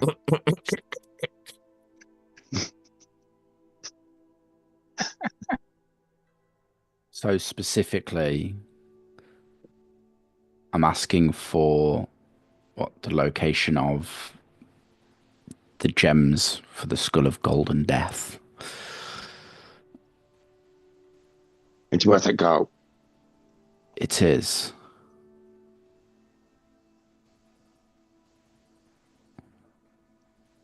Well, I suppose I need a moment to meditate. Pat your shoulder. Pat, pat. I'll take a seat on the floor and start chanting and go into my psychotic-looking divination trance and mumble this question into the ether, hoping my god returns with an answer. All right, so you have a percentage chance here, it says. 67%. Okay, go ahead and roll your- 60% at base plus 1% per experience level. Come on, man, do it. Well, that's a 10, and that's a 5. 15. All right, so you got it. All right, you got it for sure. All right, so tell me precisely what your question is. Precisely. Help him, guys, if you need help. Yeah. What is the location of the gems of the... Was it Orb of Golden Death? Well done. Skull of Golden Death? Orb. Whichever one. Orb, yeah. Orb of Golden Death. I don't expect a location of them all, but I expect the location of one. It might help us onto the way, though. Yeah. Like, rather than us wander around the fucking main temple getting slain. All of the poems say that this orb can destroy this temple. So, as evil as it feels, getting this piece together might help us progress much faster. It is obvious now that speed is of the essence. Had you not noticed? The temple itself is exuding outside. I don't say exuding. Actually, I'll say crawling, oozing, spreading. Yeah. Hold on 1 second. Yep. He needs to focus, guys. The god speaks back. They are in the temple of elemental evil. I will punch Dom the Rob in the face if that comes out.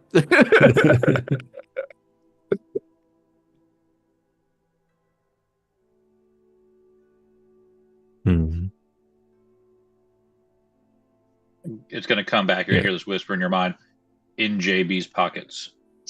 Yeah, absolutely. You're right about this passage being weird, though. It's like both glowing and too dark to see in at the same time. Like, what's up with that? Correct. That seems like some magical mist. Just remember, you're dealing with Gary Gygax here. We could walk into any of these rooms and die. Literally. Oh yeah, we could just That's walk literally into something that Purple can Room and happen. it's save versus death instantly. That's exactly, especially on the third level of the temple in the fucking secret fucking mega temple room.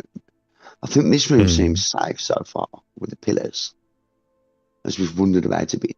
All right, I'm really proud of this rhyme I just came up with here. Okay, I'm about to break it down right now with a rhyme I just came up with. Okay, so Tarkus brings forth the power of Arrhenius, asking him to guide his steps, holding this. Does he have the skull in hand? No, I did not take the skull in hand because, well, I've got a roll for that, don't I? I'll stand with it visible then. All right. Sorry. Imagining, looking upon the skull, concentrating his will towards it, and he hears in his head the following rhyme. Fire, water, air, or earth, any of these will end the dearth of gems for skull that you possess. Just stand on a symbol and prepare for egress. Solid rhyming couplets. AB. I mean, come on. I pulled that out in 2 minutes. Solid. Stand on a symbol. Yeah, that's what's caught me. Sounds like egress is like, get the fuck out, right? Any of these symbols. Does he come out of his chant? Does he come out of his fucking mad voodoo fucking jig? After I've received my answer, yeah, I shake it off and look a bit dazed. I should have rum. Drink absolutely. Was there a symbol of Earth in the Temple of Earth? I'm sure. JB actually described it to everybody that which you had seen in those various rooms, and one of those descriptors was literal symbols of these temples on the floor of the room adjacent to where you're standing. Go there. Oh, in here. Yeah. Go oh, there. Oh no, in here. Straight away. Yeah, in the he's noticed that there was a glowing symbols on the floor. Yeah, go in there then. Let's go and investigate that room. I obviously share with everybody the information that has been garnered from my god. And then So tout stand in how the amazing symbol. my god is. For egress. Of course, those are the symbols that the temple use for the different elements, aren't they? We should find the one for Earth first, I guess.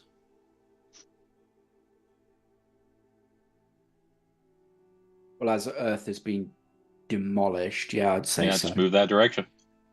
So the Hold on, I'm gems. gonna give the gem a minute.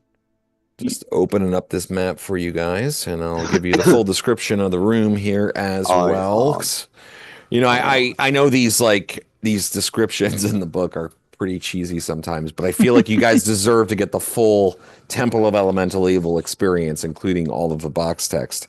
We already got the fungus. Let's get the cheese. Exactly. If you're going to eat peanut butter, crunchy peanut butter. This huge echoing hall is constructed of polished black stones, which give back odd reflections of your light.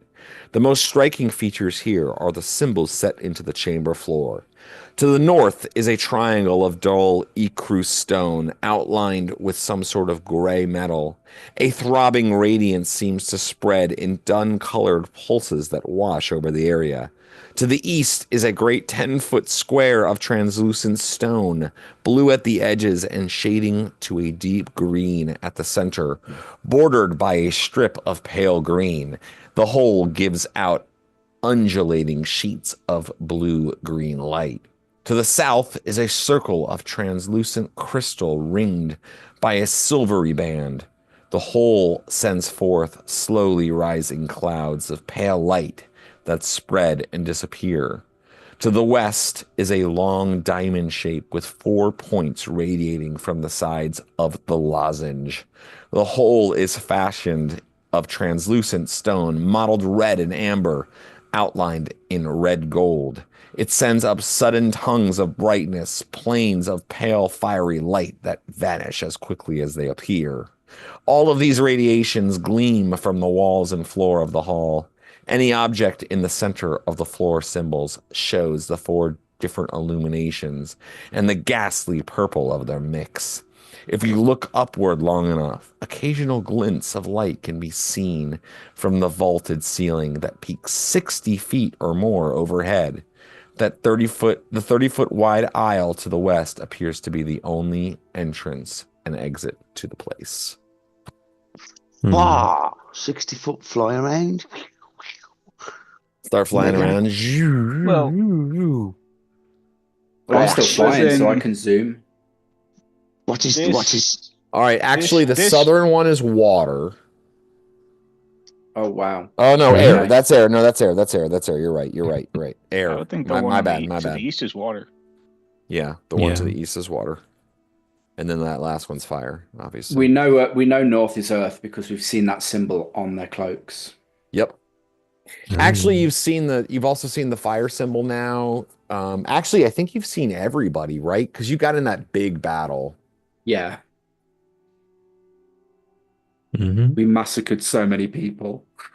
Poor guys. They were just relaxing. They were all chilling. They were getting together. They were forming a union to, for the betterment of workers in the dungeon. They finally, after all these years, they'd finally turned everything around, and you just killed them all. Is there enough space on these symbols for all of us to stand, or? Yeah, they're basically huge areas. They're wow. Yeah, they're you could all stand on these huge symbols. So flying around up towards the ceiling, though, I mean, again, there's really nothing up there, but you do kind of feel this pulsating, multi-elemental energy that's kind of like swimming around the room, and it's creating sort of a sickly, almost nauseating purple color, especially near the roof, kind of where it all mixes together. Or I should say ceiling of the room, not roof. So the question is, shall we stand up on them immediately or take a quick glance maybe at the purple glow in case there is something there to assist us with these things here? Maybe. I don't trust the line of quick egress? Up to you, priest. We have led us in the direction we need to be. Maybe we should not err from your god's decision. What say you? I say that the stone is the priority, I believe. That's what all of our researchers come to say. So that purple glow will still be here when we come back. I don't think it's going to be of any help. Too many unknowns. I feel unsure about it. Very well, then. But I we all still stand feel on it, or unsure. only the orb holder? I feel unsure enough about standing on one of these and trusting that it's going to be non-harmful. I will attempt it. I'll go on to the triangle roll. If I go with him, if he's going, I'm going. I'm not going anywhere with these chuckleheads. I'm hanging out by the. I don't understand any of this stuff. It's above my ability to comprehend. I'm standing right here by the entrance to the room. I'm keeping an eye out in the back, and if I see any movement, I'm just gonna go 2 knocks. That way, I'm just trying to figure out the magic of this place. You let me know when you figure it out. Rob, Yes, I want to look in this room here, and you see the symbols on the floor, and walking around the symbols. Do they look like they're carved directly into the floor? Are they painted? Are they like? I know they're glowing, so obviously probably some type of magic sigil. But how is the sigil placed on the stone itself? Like, is it carved? Is it painted? Is it chalk? Is it blood? It's inlaid. So each of them are specific types of stone and metals and all of that. Like, so it is a physical object in a way, you might say. You know what I mean? Like, it's not like you can pull it all out in like one piece, but it's inlaid into the ground. Right. Can I detect magic to see what kind of magic this is? Oh yeah, you could do that. Because unsure nervousness would like to detect magic. Yeah, for sure. And I mean, there is you're detecting lots of powerful magic here, elemental magic, but also let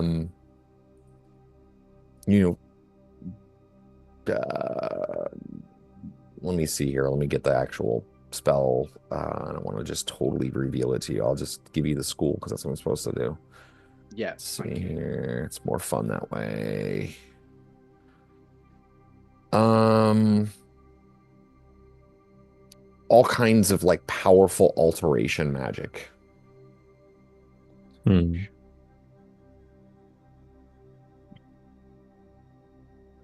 I feel less nervous now.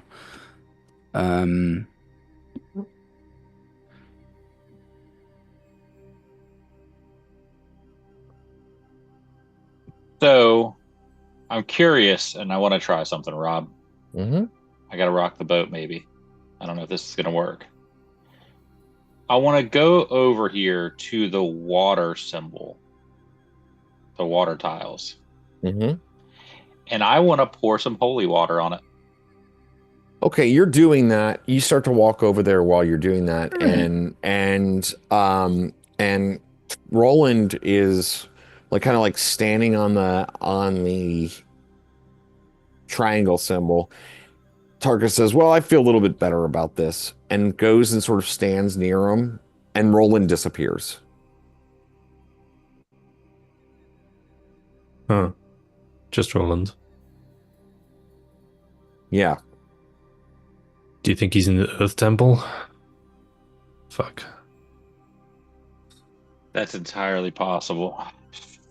Does anything happen to me when I You're kind of standing there, like looking around, like, and then you disappear. Then Tarkus disappears. And Tarkus was standing on the Earth as well?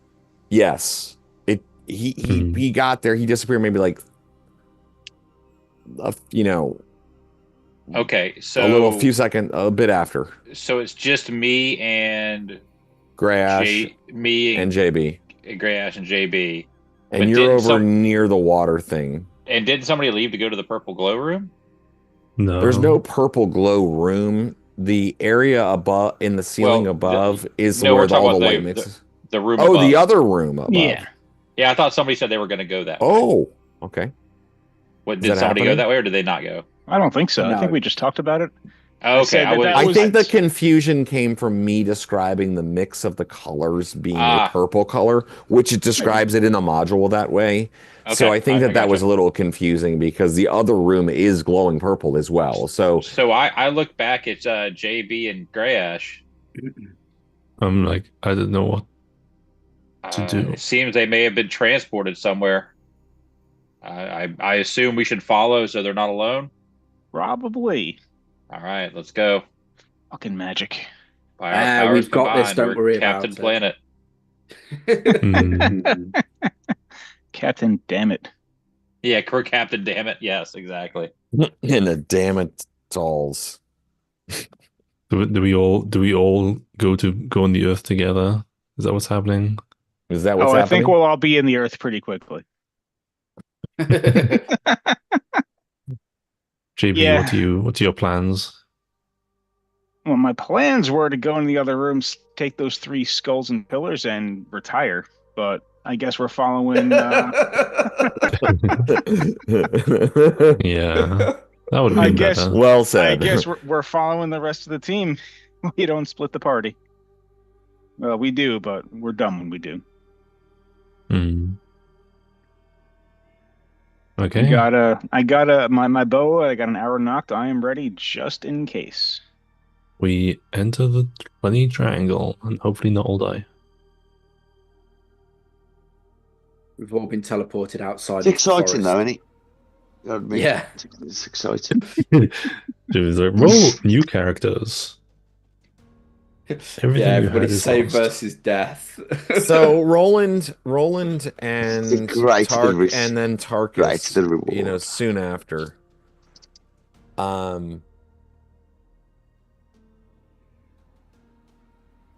Wait a second. Oops, I screwed up.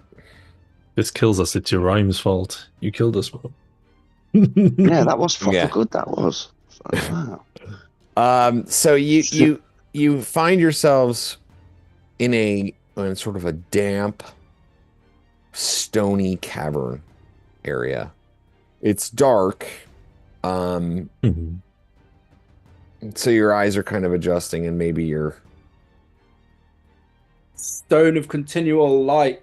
Yeah, I Shine figured it'd probably forth. come out pretty quickly. So, Game ruiner. but it's a large natural cavern, and that's kind of like that where your light is extending to, just sort of at the moment as you're getting yourself in there. You can see that there's these. You're not really sure where you are. There's many directions that you can continue from in this area. And as Tarkus and Roland are sort of getting their bearings, the remainder of JB's Jolly Bandits appear. And Because we're alive. you first of all, it's dark again. Like I said, dark and slightly damp. It's pretty cold in here. Like I would say, I think that would end up being about like 10 degrees Celsius, 45 degrees Fahrenheit. I think that's about the conversion there. Chilly. So it's chilly. It's stagnant. The air is stagnant, and there's this sort of like heavy dust in the air, and you're breathing, and like it doesn't take too long before you realize like it's hurting your lungs. Like Tuctrin maybe might kind of recognize this as like sort of like a poorly ventilated like mine shaft would have this kind of feeling. Like, and I mean, like there's been like not many of your dwarven brethren, but others, these lung issues and things like this is definitely like not healthy air to breathe. And the rest of you, as you're appearing there, you're kind of like maybe depending on your constitutional abilities, maybe you're coughing a little bit. You have this instinct sort of put a rag over your mouth, but you're definitely feeling like in an unhealthy environment. Feel Perhaps this is what fairly it at means home, by quick actually. egress. The air is thick down here. Tarkus is coughing up a lung. So the dust in the air is causing the light from your continual light coin to be muted, and you're really only being able to see half as far as the distance that you normally would be able to. Well done. Well. Okay. I look around. I pat his back if he's coughing. The gem down here. We should find it quickly if it is. Wrap rags around your face. How do you deal with it in the mine, dwarf? I get like a scarf and put a bit of water on it. Wrap it around my face. Do what you're doing. Use a rag and cover your mouths whenever possible. Our beards are typically enough for us.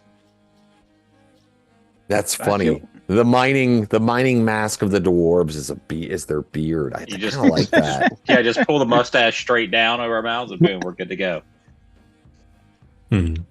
This place is old and primal. So Elemental, the roof, one would say. The ceiling reaches, kind of at the beyond your light, but it tapers down near the edges of the cavern, in certain areas to between 10 and 20 feet. So the passages that you could, extending into the distance, it's not quite, you can see the roof here and there. Where would you like to go? What would you like to do? Thanks for following me, I say. Let's just find an edge, I guess.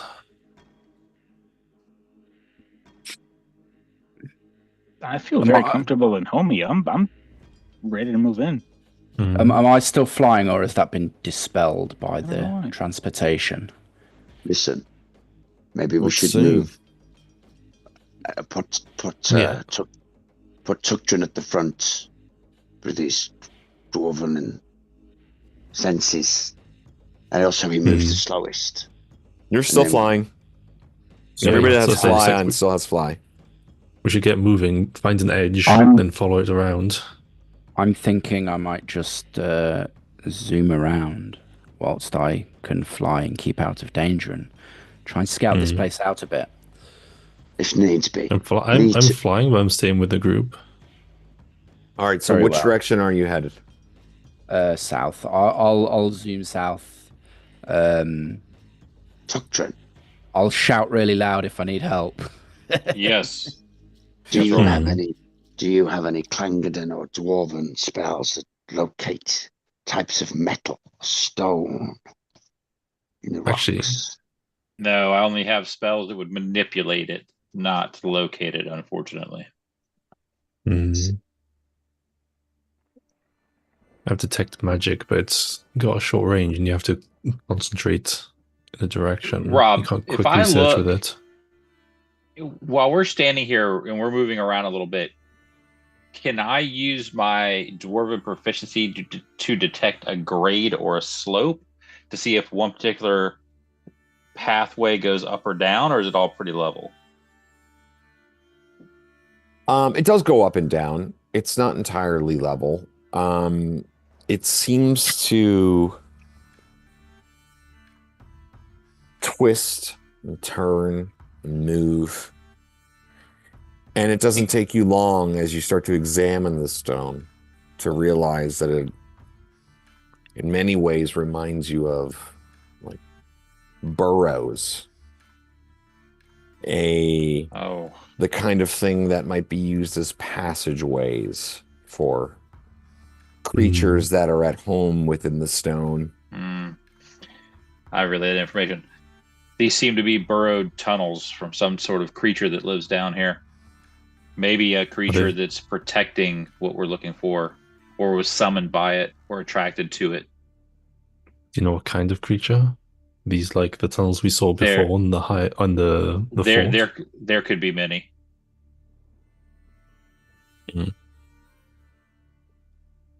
Let's keep moving. Just stay vigilant, and I'll pull out my axe and my shield. Well, me and you were together, aren't we? While they're flying, and let's pick a direction and start going. Well, yeah, so Yeah, the so I guess roof begins to descend, like, so it's really like fluctuating between 10 to 20 feet. So, like, there's not a lot of flight opportunity once you start going down these corridors. Ravenous. So, like, yeah, what kind do you want to sort of approach it? Drunk, Okay. I'd once we say. find the southern edge, we want to like circle around either this way or like the other way. Let's go north. Well, I was thinking Well- I'd just keep flying in a direction until I find something that's, too low and puts me at risk, and just turn around and pick another angle, sort of thing. So, on your judgment, I suppose, DM. Okay, here, you know what I'll do? I'm going to do this. Okay, I'm going to do this because you guys would fly around this main cavern. Scouts. So I'm gonna kind of open things up, and If I see any danger, I just turn around and go back to the party and let them know there's danger that way. For sure. I mean, like, all of you begin to move around, and you're kind of like exploring various areas. You're looking here and there. You're using your various points of knowledge, like as in the case of Tuctrin, or knowing about stonework, or Well, why don't the two fires move together and the ground move together? And then that way, at least in pairs or split. So, like, if one of you gets nagged by something up there in the cavern, the other one can help you. Hmm. Fly together, and we will stay together down here. And then we will follow your lead with the light. Should you see any danger, fly immediately back to us. If you need help, shout as best you can. I'll make sign. Oh, it's like a skill. You quickly Oh, wow. realize that this is made in mockery. It's a killing field. You realize that you've found yourself in, surrounded by the most vile aspects of worship of the earth. It's a place where perhaps you've trapped yourselves amongst the most vile creatures that worship the darkest and deepest recesses of the earthen cult. And yes, this main chamber is in fact shaped like a skull. But you can see that these passageways that goes off undoubtedly lead to one creature or another's lair. Monsters awaiting for you down any passage you might take. Which one will lead you to the gem, you don't know, but there are 1, 2, 3, 4, 5, 6 different potential passageways that lead off of this main one. Loads of little nodules as well, a little indent fjord like blitz. So we're standing in the middle of a skull. I need to speak to the goody two-shoes in the group. We kill everything we see in here. Agreed? Probably, yeah. As long as it's As long as it doesn't kill out us. to get us, yes. Okay, we kill everything in here, or we make the attempt to and die trying. There are no friends here. Can I just ask, Bob? Is it like each square is like 30, 40 meters? Like, is the scale much bigger? I'm presuming like that's a vast cavern. It's a 10-foot. Those are, I believe, those are still 5-foot squares. Yeah. Okay. It might be on the map, but I mean, it's so this main chamber is basically 80-foot, maybe 100 feet from top to bottom, 80 feet across. Yep. Okay, the scale's correct. And are those like pillars or are they platforms, like plateaus? Those are the eyes of the skull. I kind of feel like it's just walls. That's what it looks like. Yeah, they're walls. Pillars, yeah, like a pillar. Yeah, they're like pillars. Yeah, they're pillars. Let's go north. We just came out of this. North? We just came out of that. All right, I like everybody pinpoint like to me that where your characters are right now. Well, what's this little nodule next to it? Right there? The fuck's that? I'm gonna be with Grey Ash. Yeah, we said we'd follow them. They would scout. And Yeah, we'd I'm follow. staying right there. That was the plan. I like this route. I'm I like this. I like this cave. It's I time. don't know it's why, time but I we- feel like all at home here. Maybe you can move in. We'll clear it out and make it a nice place for you to live. Dude, I'm saying.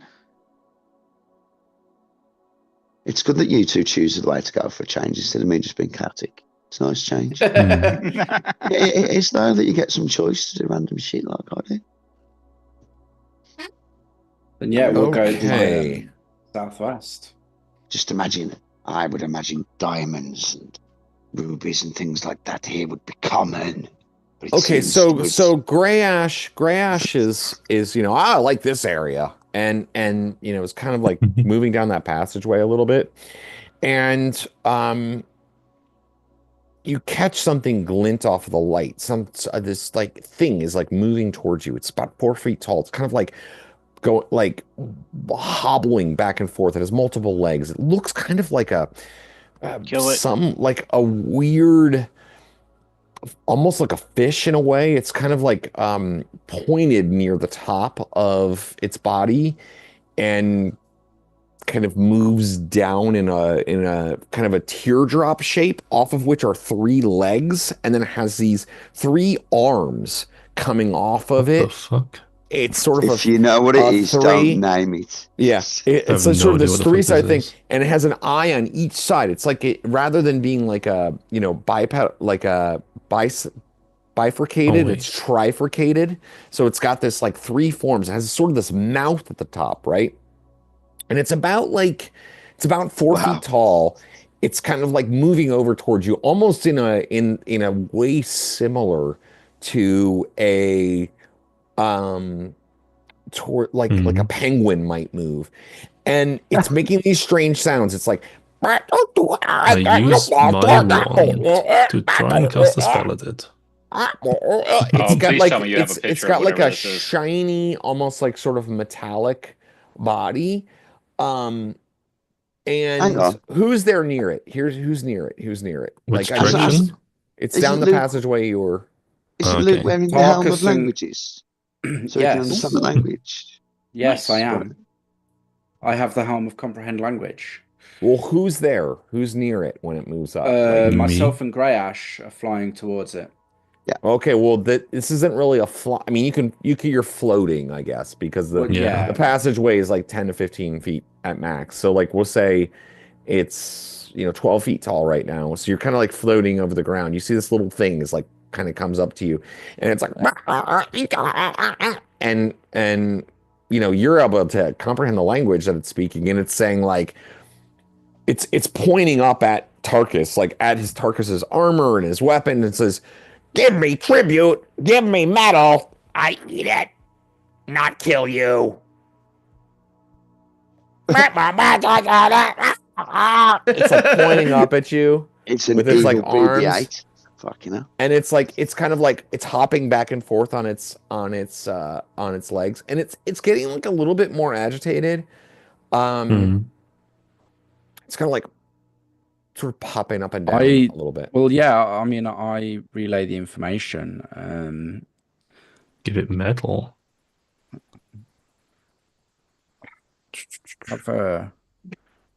I have an old bastard sword floating about.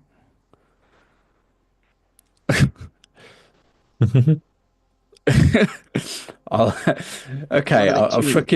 I rummage and pull this old fucking battered bastard sword, my original bastard sword, and just throw it to it. See what happens. And you have like an amazing, like incredible weapon at your side too, right? Like you have I've still got that beautiful like +2 +2, skull right? on it. Like, yeah, it's Hell amazing, yeah. right? So it like you have offended me. I kill you. Give me better weapon. Give me magic. And it like casts Oh, no. it literally grabs with one of its arms and throws it at you. Okay. Oh, Hey. no. Parry, let's go. All right, yeah. So it flies up into the air. I mean, it's probably not going to hit you. I'm Let's liking this see Dark here. Crystal Muppet. I really am. It's fucking amazing. I can imagine it totally. AC1, actually. It's CGI in my mind. Ooh, It's- AC1. It hits me. Hmm. Okay, it special whacks attack. you with your bastard sword. Hopefully, but first. You bastard! What is it? What's the damage on it? It's 2d4. 1d8. 1d8. All right. Let's see. Is it a 1? All right, it only does 1 damage.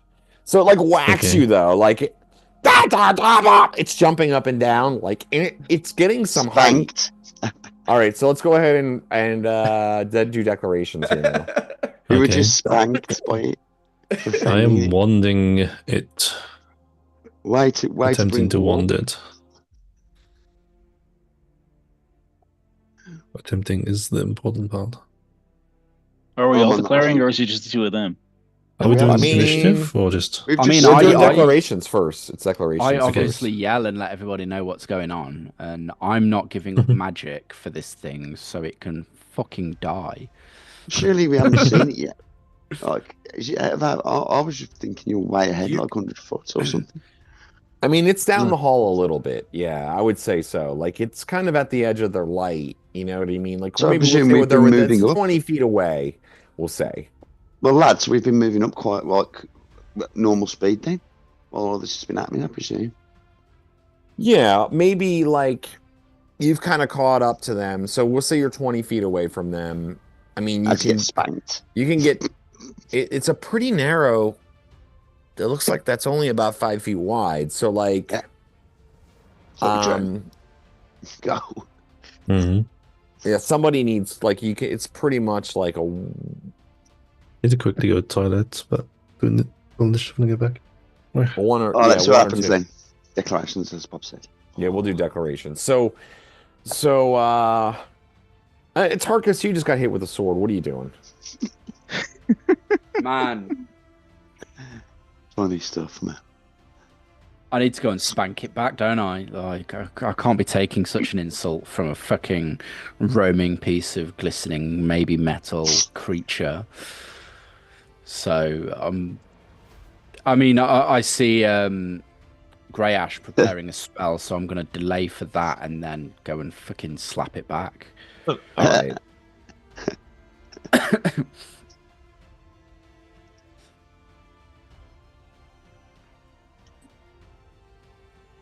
Of it. Hold on a second. Okay, so now let's Stuff for hijinks. I mean, I kind of so Grey Ash is casting a spell and Tarkus is. I'm going to give you. I mean, like either Tuckturn or Roland can go fight this thing. Like that's probably a ball will fit in this corridor here. So which one of you want to do something alongside Tarkus? I mean, who's Roland? Is it Roland or Tuckturn that's kind of getting in there? Well, Tuxton's environment, this is it. I Yeah. Vanguard. Yep, but I'm not going to let it eat my Sorry, I was magical dying. weapons. That's not happening. Oh, So I'm going to barehand it. Do I know what Awesome. kind of creature this is? Have I ever seen one? you can't hurt it with your bare hands, bro. You can hurt it with your bare hands, man. It's like, I mean, I He think still you goes can still strength. hurt it. Yeah. How much I damage mean, do you do punching? there's a probably a How much pretty strength? there's a decent chance. It's a very rare creature. So I'll say like, but you are a dwarf and you've been in the mines. You're a mountain dwarf too, so that's like specifically an underground creature. I'll give you an intel -4 check on this one. Oh, no way. Okay. So I have to roll a 5 or less. Yeah, you got a shot. Wish me luck. No, a 7. That's pretty close I rolled actually. 7. Didn't get it. I mean, we'll say you have a vague sense of like you've heard There's of no way I was going creatures to make like. that many slim chance rolls in a row. It wasn't Well, gonna that's happen. true, actually. It wasn't Yeah, going to you- happen. You It wasn't have been gonna happen. you've been rolling hot so far. That would be pretty badass. All right, so so Okay. Tuckturn's going in there then. So the why don't we go ahead and do? We'll let Tarkus roll initiative since he just got battered in the face with the sword. This I thing don't know why eats it's a my sword, face. I'm It's gonna 1 damage, cry. but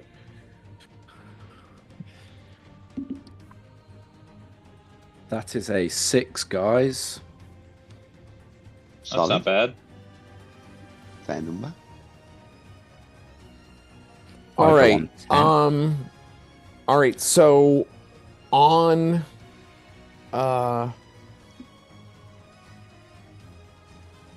on 5, the creature springs forward at unbelievable, like you are just surprised at how let's see, actually, is that right? Movement. So it moves fast, like it's faster than you would expect on those little legs, and it's like quickly darts back and forth through the cave and leaps up at your sword, Tarkus, to try to bite the skull sword off the side of your hip. Well, it'll be in my hand, but oh, in your hand then. In your hand. It's literally jumping mouth first at your sword to try to take a bite out of it. Okay. I cry out for my sword. Oh man, that's not gonna be good. That's my all right. sword. Attack roll AC 2, -2 to bite an opponent's weapon if they hit them. Make a saving throw versus crushing blow for your sword. It's I figured out the saves here. Let's see. What AC does it hit? Has AC -2. Fuck me in the ass. It would be hilarious if you rolled a 1. Crushing blow metal is a 7, and you get a +2 bonus because your weapon is +2, so it's a 5. If you roll a 1, 2, 3, or 4, you're going to be really unhappy. Okay. I think we'll all be really unhappy. 19. Oh Fuck God! off. Thank the Lord. All right. Yeah, it tries to, it jumps and bites at your sword, and it does not manage to. I mean, it does bite onto it, but you just kind of like shake it off. And then while it does that, these like kind of 3 leggy kind of appendages like basically just like batter at you.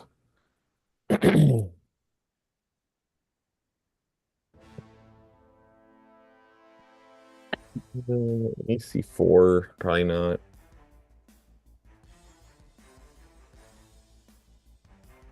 Nope. All right, and but you managed to just kind of like shake away from those kicks. What a shame we sent all the good stuff up to Verba Well, I've actually got some gems because I kept some for my money. That's how my college fees. Yeah, that I sent. Yeah, well, we just got a fuck ton of gems, but we still got them. I'm going to, Bob, as my declaration, throw down some of my cheap topaz. I hope they don't hit the drain in the back of the head. Okay. You're still giving it offerings? I do. I might be able to lure it away, and then maybe you can whoop it, or it'll fuck off or something. All right, well, make a wisdom check for your guy. Oh, that's impossible. Oh, hang on. My wisdom is 8. 18. Okay, yeah. All right, you'll throw down some gems then. Even though the thing obviously wants metal, he didn't pick it up. Fucking onyx. Down go my 250 gold's worth of topaz. That's 5 gems chucked down on the ground. All right, so you throw down some gems. So that was at 5. At what, 6, 7? Mm-hmm. The thing attacked at 5, 7, 8. I think I'm at 8. Like 1 use, right? Yeah, 3, right? Yeah. 5 or 6, 2, 1 -1 for dex.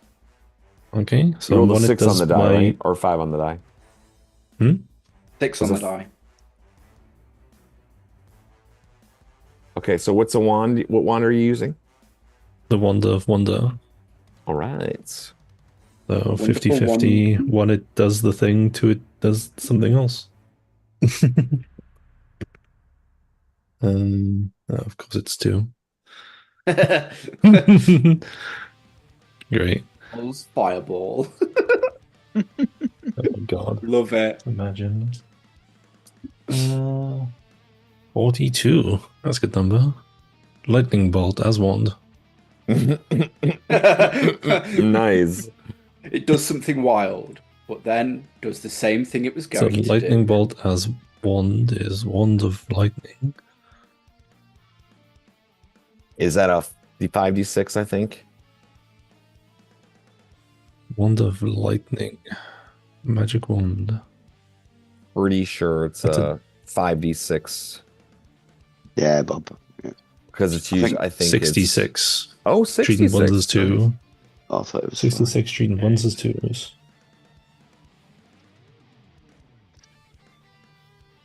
All right, and he gets a save. Oh, nat 20 on the save. Well, he'll make the save. 18. It's only half damage then, isn't it? Yeah, 9. Mm-hmm. Oh. So half of 18. Mm-hmm. All right, let's see here. Wow. That was a low roll. Yeah, all right, so you fire off a lightning bolt into this creature, and it scorches a gash across the side of its shiny sort of hide. That was at 8. Anybody else at 8? 9? 10? I don't think the rest of us were. Go Tarkus, go. Go Tarkus, go. Revenge with a 3. That's AC like 7. That's not good enough. No. No, it's actually AC 11 because I can't count. The little I beast, miss. yeah, just jumps out of the way of you, almost like mocking. It seems like enraged. It's like it's only 4 feet tall, so it's not like it's some enormous beast or anything like that. But it's just something terrifying about the way that it moves. So it's like an angry drow. Yeah. 10, 11. Tuctrin, when do you go? 12, I go on 13. 13. Axes be slow, man. Yeah. I'm pretty much almost always going to go last. Let's just assume that. Are you using your axe? I thought you were punching him.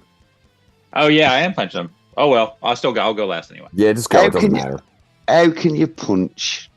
I'm just Bob, it's your game. I'm going to shut up. I just don't think you could punch. That'd be like somebody for them to punch me in my plate mail. It would never happen. Could never get through and hurt them, I don't think. But yeah, go on. Otherwise, you could lose a game mechanic and you just rule of thumb. So I'll shut up. It does have some strong armor plating, so you're like trying to punch through it. But at the same time, you got to think about it is like at this point, the level of expertise, combat expertise for Tuctrin A, and then B, he's got 1800 strength right now. So like he's using his fist, but he's punching through. I mean, he's not just some dude. Well, I don't know if it'll hurt it or not. If it doesn't hurt it, then it doesn't hurt it. Yeah, that's true. I don't know. I've never encountered one before. But in the unarmed combat rules, it does say you can't hurt anybody in armor with hand to hand unless you've got martial arts. It does actually say. But... Does it really? Not under the punching and wrestling in the player's handbook. It does. It does. And even using hand to hand wearing armor is minus really hard to do. It is, honestly. There's a whole subsection, but I think you should ignore me because it's ruling it for the moment, right? And just go with whatever Bob says. Yeah, go Bob. Sorry. We'll figure it out in the future. It's not really a big deal right now, to be honest with you. Let's see here, because I don't actually see anything like really about hand-to-hand. There's 2 or 3 separate subsections. At a game, we'll just discuss it at a game. For now, just roll, bro. It's a little fucking zippy thing, man. He's trying to punch his head. Well, he might not even hit it. He might hit it and kill it. He might hit it and not hurt it. It'll be fun either way. I'll just for game's sake later for fighting. Because I bought tumbling, which gives me +2 hand to hand. You see, we just need to know which subset of rules you want to use, and then from there on, like, I'm happy. Well, I mean, it's not a big deal. I mean, I could just attack it with a hand axe. I mean, if it's that big of a deal, it doesn't matter to me. Like, it's only a big deal now because I'm just not attacking with my holy axe because I'm not going to risk my holy axe on something that may eat it. But you wouldn't know that because you haven't seen one of these before. I thought somebody translated what it was saying. I thought somebody said it was saying give me metal, give me metal. Yeah. No, I thought we hadn't heard that. I thought only you two had heard that because you flew up ahead. Sorry, just a scene dynamic. Oh, I thought they had repeated it. My fault. I didn't know it. Well, Tuctrin. Well, if I didn't hear it, then I'm would have been there. Tuctrin would have been there if it was repeated. Tuctrin would have heard because Tuctrin was the third character that was involved in the combat. Like he was already like a part of it. So I know that there's a chance that Tuctrin. If Tarkus said something, then there's a chance that Tuctrin would have heard it. But I don't know. Did Tarkus say anything? Plus, he's got 19 wisdom, isn't he? Yeah. Okay. Yeah. So I understand now. I'd imagined it more like they were way down the corridor more, and like they were kind of like in the light, and then we'd like wandered up, and then they were fighting. So if it, I understand now. So sorry, that was my autism. That was so he'd heard it, he'd understood the warning, and that's why he's not using his axe because he's worried it's gonna fucking eat it, and he's trying to palm strike it. I get you now. Okay. Sorry. Punching. I just read the punching and wrestling in the players in the player's handbook, and the rules as written. You are half right, Chris. You're absolutely 100% entirely right on wrestling. Punching is just normal. Okay. In second edition, it's just normal. You just can attack. The penalties are really bad though for wrestling. Like it's impossible to wrestle. Got ya. And then punching, barehanded attacks are 1 or 2 points of damage. So it's 1 to 2. Yeah, is the damage it does. Modifier. Yeah. It's 1 to 2, and metal gauntlets and brass knuckles make it a 1d3, which I don't have either one of those. And then a character strength bonus if any does apply to punching attacks. Is all it says. And then it says 75% of it. The damage is temporary. Yeah. Temporary. Yeah, I like that. That's a lovely rule of thumb. And my punching ability gives me +2 to hit. I presume. Which is awesome. Yeah, in first edition, punching and wrestling was shitty. That's all I'm asking for. I think this is, Now it makes complete sense to me. All right, so go ahead and do your punching attacks then. Getting back to that. You have 2 attacks, though, still, so go ahead. No, I don't have 2 attacks because I'm not specialized in punching. I only get multiple attacks because I'm specialized. I'm not high enough level. +3 to hit, +6 damage? I'm not specialized in unarmed, so I don't get any of those bonuses. I only get them with my axe. Okay, do it. So, no, I missed completely. I rolled a 2. Yeah, okay, that's not gonna hit. So you run in and try to swing at it and miss. And that was at like near the end of the round. Now, I want to give a end of the round opportunity for Roland and JB to potentially both do something. Now you're in the back row.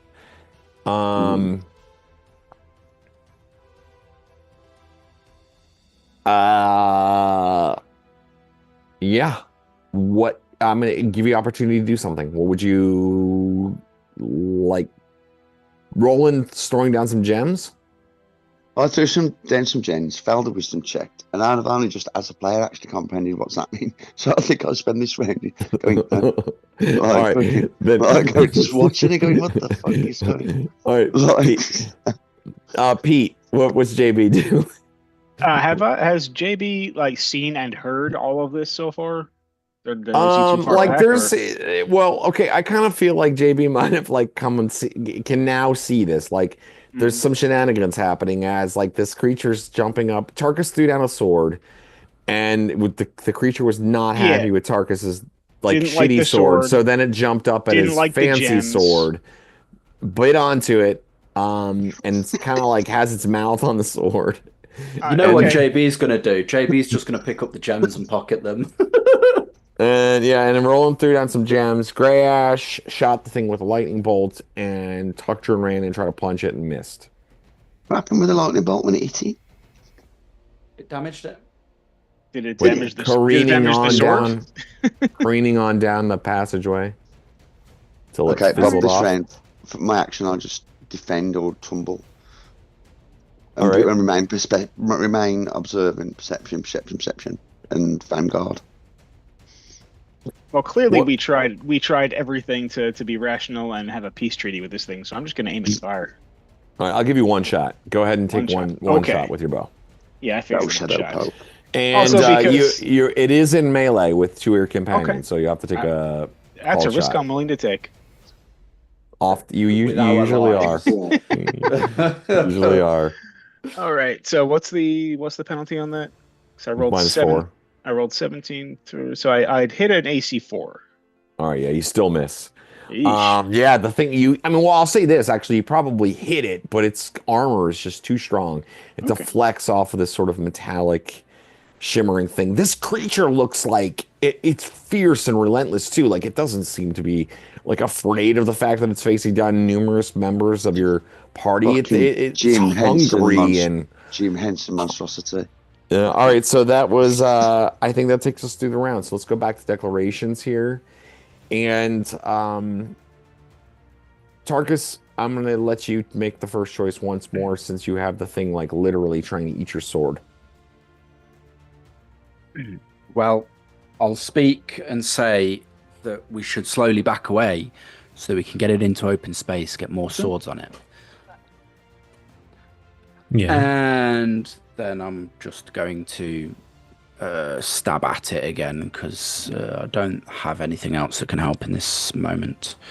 Do you fly out then? No, I'm not. I'm not gonna. I'm gonna wait for It's space after to you. clear up If you behind fly me, back- and we'll move back. All right, what about Tuctrin? Now you have heard what Tarkus just said, and your fists were slightly ineffective in that last round. What would you like to do this time? So I will, I've got a couple hand axes, and I'll pull those out and chop at it with my hand axes. All right, what about Gray Ash? Still kind of floating over there.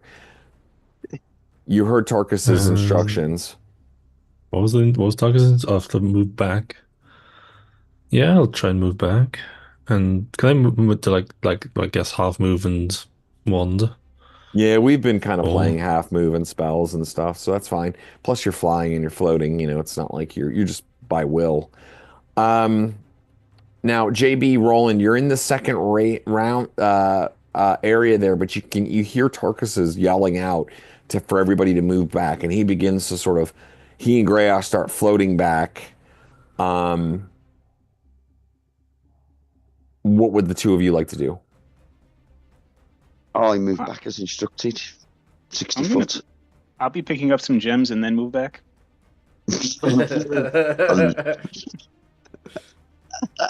Classic JB.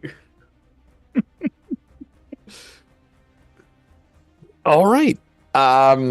Then let's go ahead and let's go ahead and roll. And Luke, why don't you go ahead and roll again? Oh, piss off. Yeah, on it. You did good last time. All right. I didn't do this time though, a 9. Sorry, guys. All right. Well, on 9, this creature once again goes up and looks to try to eat away at a part of your body. This time, however, thanks to a helpful suggestion in the chat, it goes directly for your body and the armor that you're wearing. Let's see here. Ooh, okay. It's So cost that's me thousands. He's like, that sword is just Um, a snack. I want the meal. ace. So that's an AC. That's AC -4. Yeah, it's definitely hit. So it's gonna hit. And let me see how the thing. I'm flipping between a couple different things here real quick. Plate mail +1. Oh. That's fine.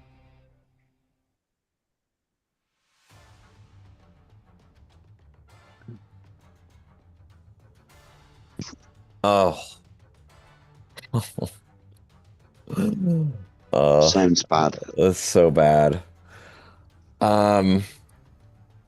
You feel the thing's mouth like grip onto your chest plate, and it like you can feel the metal like crimp onto you. Let's see here. 2, 4, 7. You take 11 points of damage, and you can feel the enchantment drain away from your armor, and the creature seems empowered. Your armor has become mundane. Oh no. Oh. Brutal. Ouch. Just brutal, dude. Time to hit that fucking sanctuary and fall back, motherfucker. Yeah, it drained an 1+ of enchantment. All right, and it seems to heal from it. Of course. Absolutely. I blame Grey Ash. Probably. All right, so that was at 9, 10. Well, actually, no, I still got to kick you. Try to kick at you. Wow, Sorry. thanks. While I'm down. You already kicked him. Yeah. Oh, that's double 5s on that, though. Oh, okay, it definitely kicks you on. It's only a D3, though, fortunately. And then sand versus poison. And that's 4 points more. 4 points more. As it it adds injury to insults with its second hit fucking there. midget is mauling. well, we just leveled up, guys, going down into this shit. That's it. I'm loving it. It's like fucking Dark Crystal Cronenberg going. It's nice. Okay, yeah, I know, it's totally crazy. All right, all right. So that was 9, 10, 11, 12. I've retreated. 11, yeah, 1. I've fallen back 60 foot. I wave the wand at it. A little beam of light goes from the wand to the creature. Save versus spell.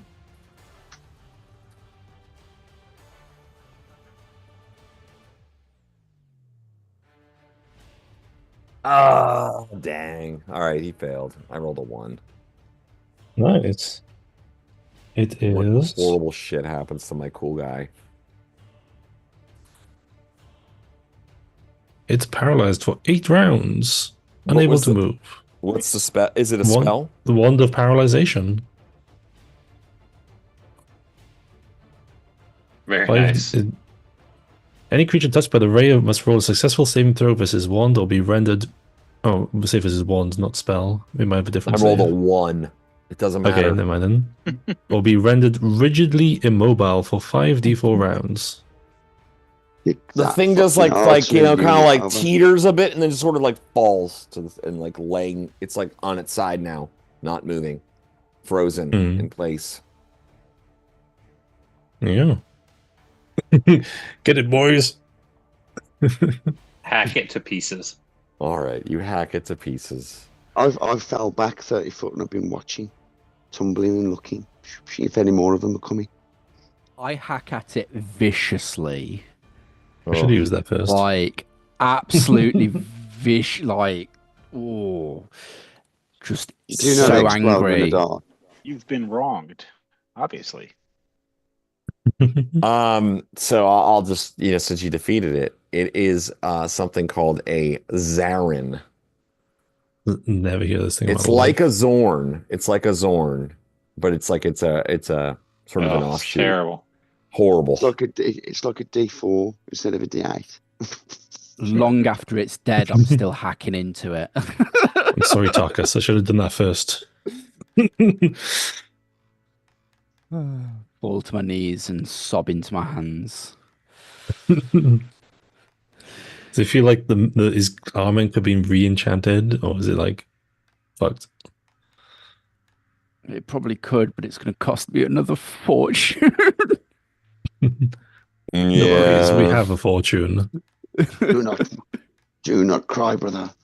Your God will lead you to a greater reward. Surely the next armor is destined to be yours. I relax a little bit and take a breath, thinking on Roland's words. All right, let me read this thing here. or something that gives me great strength. Actually, does it? If you hack it open, does it have like magical items in its belly? Yeah, that's Probably actually not. it does. It does have treasure. Yeah. I retrieve my gems. It has plate armor +2. It dies, I get an upgrade. JB, I'll let you keep one of my gems. What are you talking Just about? give me the other 4 back. I saw you pick. There was only I one saw on the you. ground. I saw you pick them up.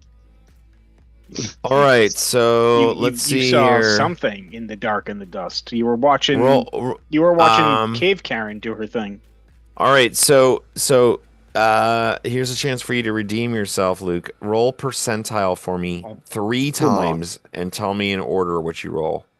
Come on, come on, come on. First roll on percentile. Just 009. So 9. No, that's not good. Oh, 09? 09? 09. Oh, that's great, actually. Okay. All right, now do it again. Second roll 38. 38. That's not as good. Go ahead and do it again. Roll really good this time, low. Oh, dead die. 34. All right. Unfortunate. All right, so let's Well, see 9 here. was pretty fucking low to begin with, so gosh knows. Yeah, I mean, you can't complain too bad on that one. The first one was pretty good. Unfortunately, you ripped the thing open, but it is filled with metal. Lots of coins. Tons of coins it seems to have eaten. Soaked up. Do you know, I didn't fact- even think about coins when you said metal. Yeah. Yeah. Let's see here. And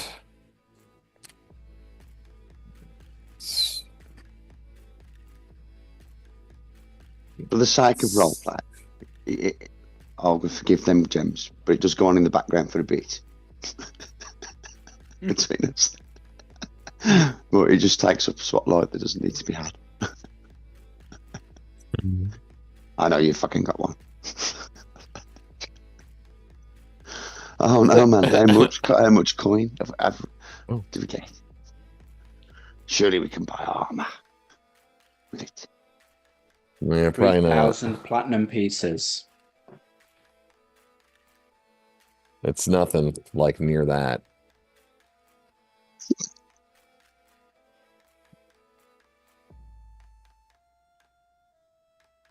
This is just Let's like see. a little gremlin thing. Imagine what the big shit's got. I say, looking a bit more worried. All right, so here it is. It's not awesome, but it's okay. 136 copper pieces, 164 silver pieces, 147 electrum, 175 gold, and 148 platinum. Stick it in your bag, mage. For the And party. everybody gets 600 XP for that monster. It's 3,000 divided by 5. And then it was 5. I will say 6 hit dice. 5 plus 5. 6 hit dice. And how much XP? 600. Okay. And so we're going to call it there. We're at the end of the session here. So you have now made it into the elemental null node. Trapped within the end game of the Temple of Elemental Evil. What's it looking like, guys, next week? I'm good for next week. Should be good for next week. What's the date? January 30th. 30th. Why does next week feel like I shouldn't play? But I'll say yes, provisionally, 95%. Very Should good. be okay. Ask the wife, she knows. That's what I'm thinking. There might be something, but I don't think there is. Yeah, I'm gonna give you guys another 1,000 each for the getting down to this part, and I can't wait to see what happens next as you move into these areas of both excitement and what will likely be a lot of frustration. Until next time on the Temple of Elemental Evil. Thanks y'all for playing.